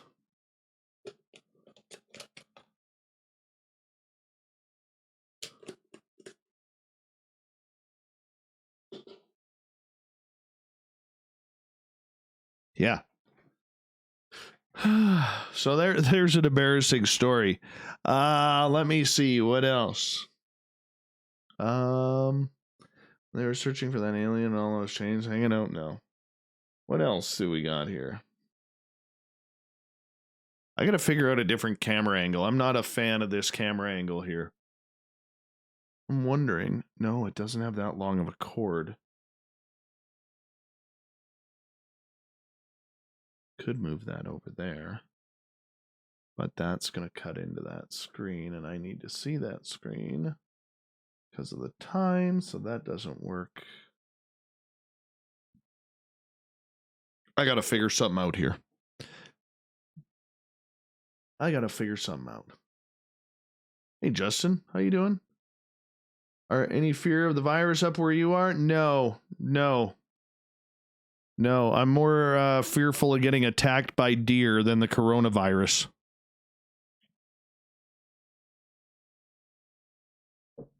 Did I see the pet psychic I sent you? Yes. Yes, I did. Thank you, Shar.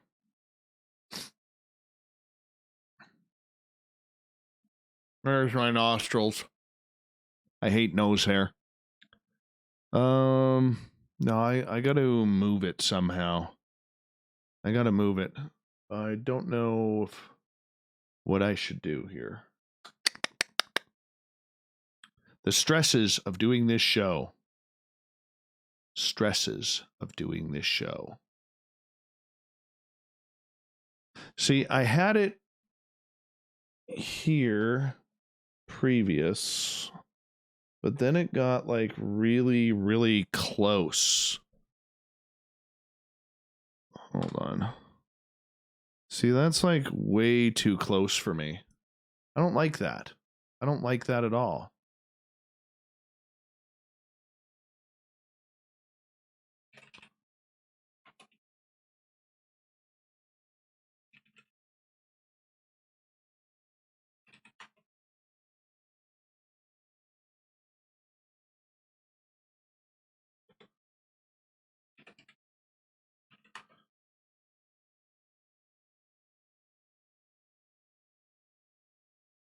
Oh, let's see here.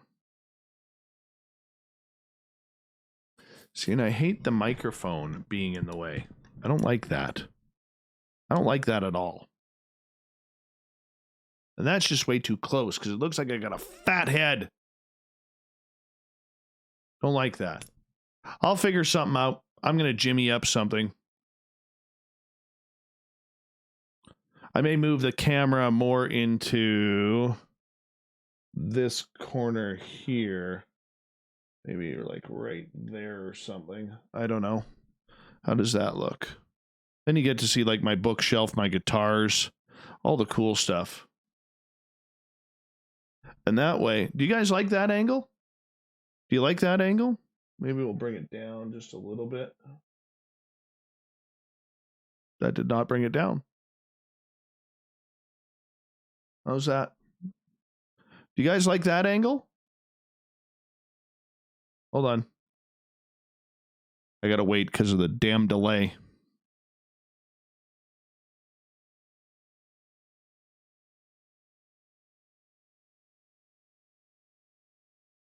I do have to clean up my lanyards, though.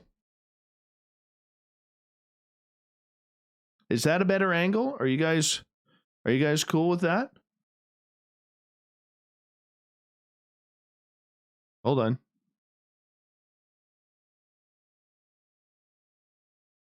Are you guys cool with that? Is that a good angle for you guys? Okay. We'll go with that. We'll leave it at that. That seems to work. That way I don't have this thing in my face, and you can see that I don't like to shave and all this kind of shit, but it is what it is. You know? If you're wondering what those are, that is soda light. I keep that on my microphone to relax me. Keep that on there to relax me. So this is kind of the setup. You see two of the guitars. I'm going to make a change on the guitars, though. Oh.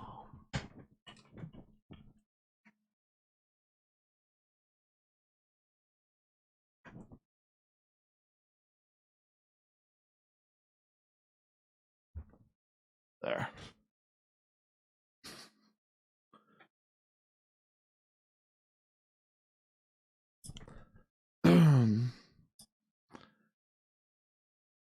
Okay, so that's the angle we're going to go with. I'll just have to remember to. So then I'm going to have to move my computer over here so that way I can type to you. Because it's going to be real hard me coming like this to the computer. Here's the screen. There's the camera. Oh. Okay, you can stop swinging at any time.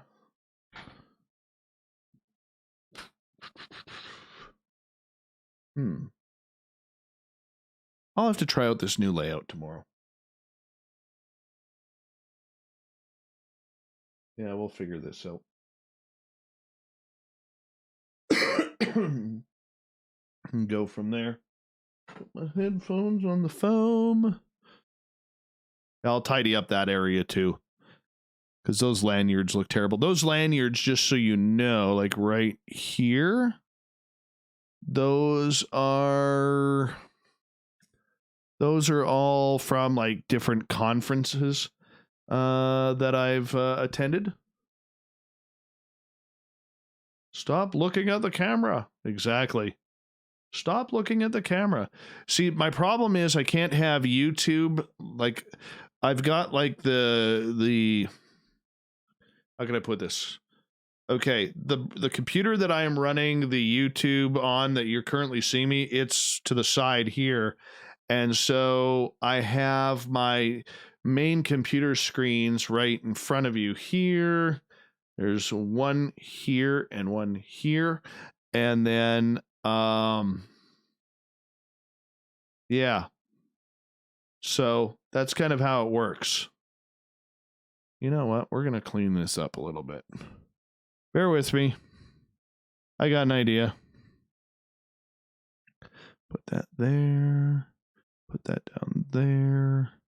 Put this in between like this. We'll expand that. Not that much. Not that much.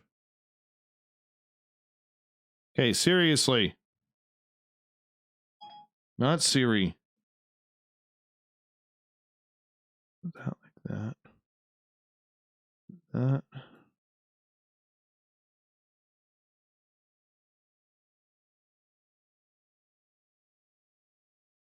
Yeah, I'm playing with this. I'm going here. And then like that. And then like that. Does that look okay? Does that look better?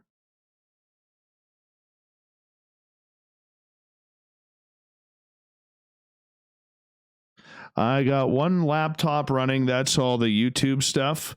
And then I have the PC, which is the main broadcaster. That looks cleaner, doesn't it?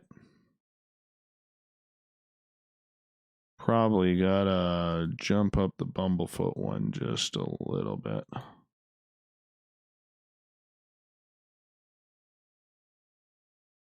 There we go.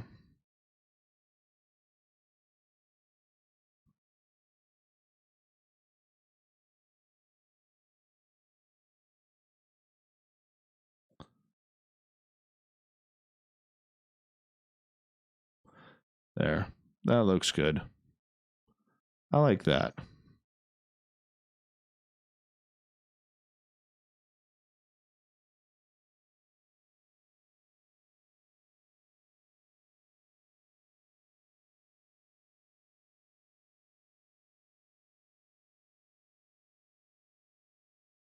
Does that look okay to you guys?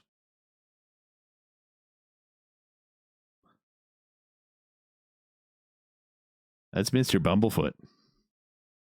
Yeah, I'm asking you guys. I'm asking you guys.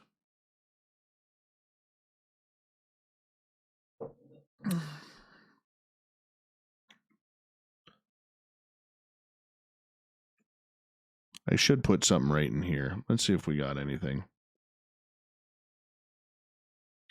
See what we got on here.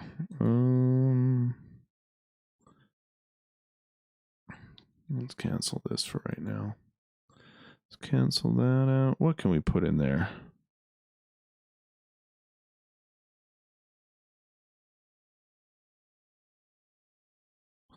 Let's see here. We'll put that in here.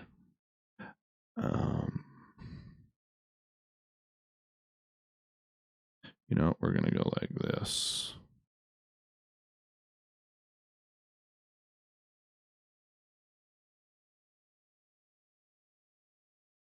No, that doesn't look good like that. That will have to be like up here, like that. And then we'll have to find something for in here. We'll figure it out. Play with the rest of it tomorrow. Play with the rest of it tomorrow.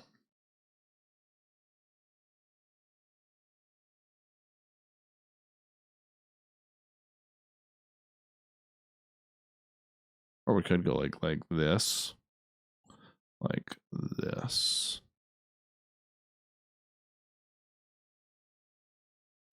And then like this.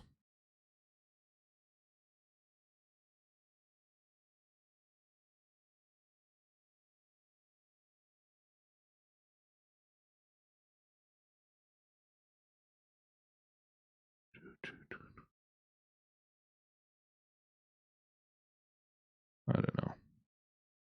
Something like that works too.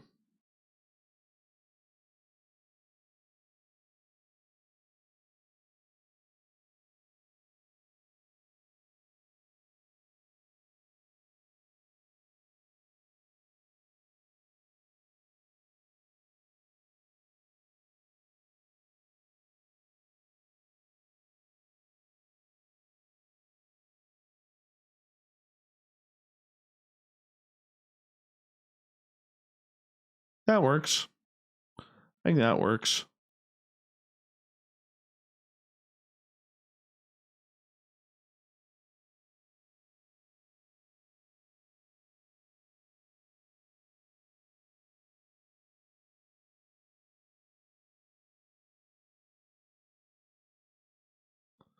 Over and enlarge the SOR frame. You like that?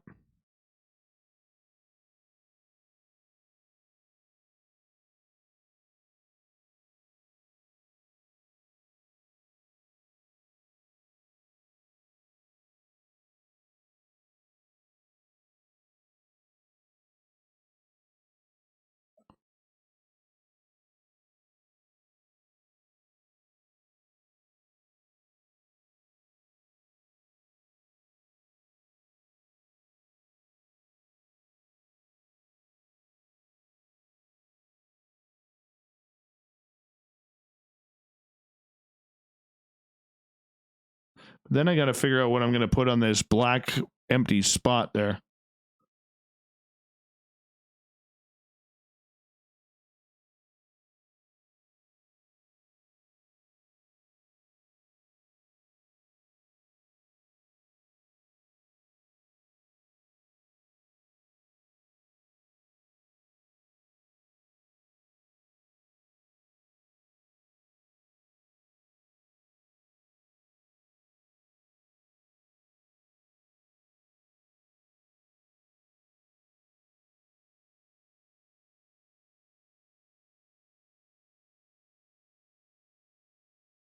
Do you guys like that?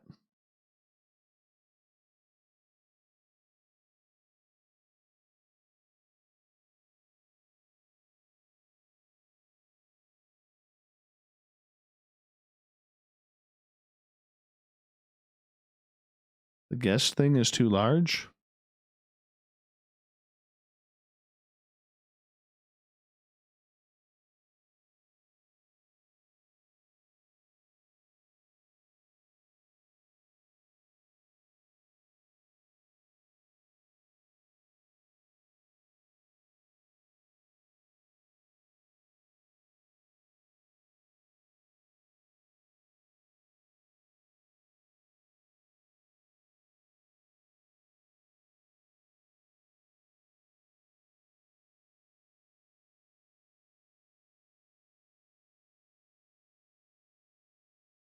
How's that?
All right.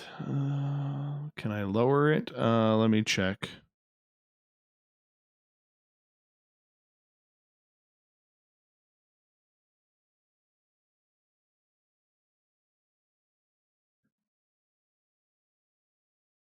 Hey, thanks, Richard. What documentary would I recommend to you guys? Hellier. If you haven't seen Hellier, it's definitely Hellier. Big fan of Greg and Dana Newkirk. Hold on a second here.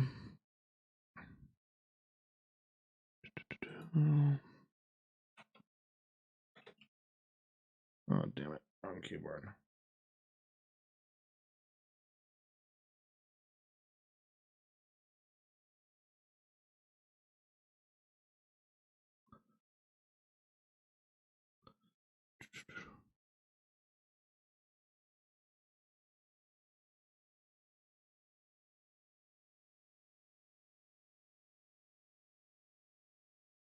Let me just find it here. Shop.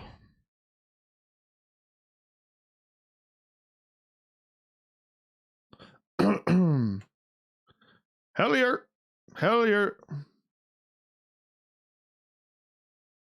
Let me just grab a photo here.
I'll have to figure that out. It looks like we're having a little bit of an issue with our store. So let me figure that out and go from there. But I'm going to call it the night, everybody. I will play with this tomorrow and go from there. Thank you. I got lots to do over the next little bit, and I appreciate you guys tuning on in. But we're going to end the stream tonight, and we'll do it all again tomorrow. Okay? Sound good? Peachy. Let's do it. We'll see you tomorrow.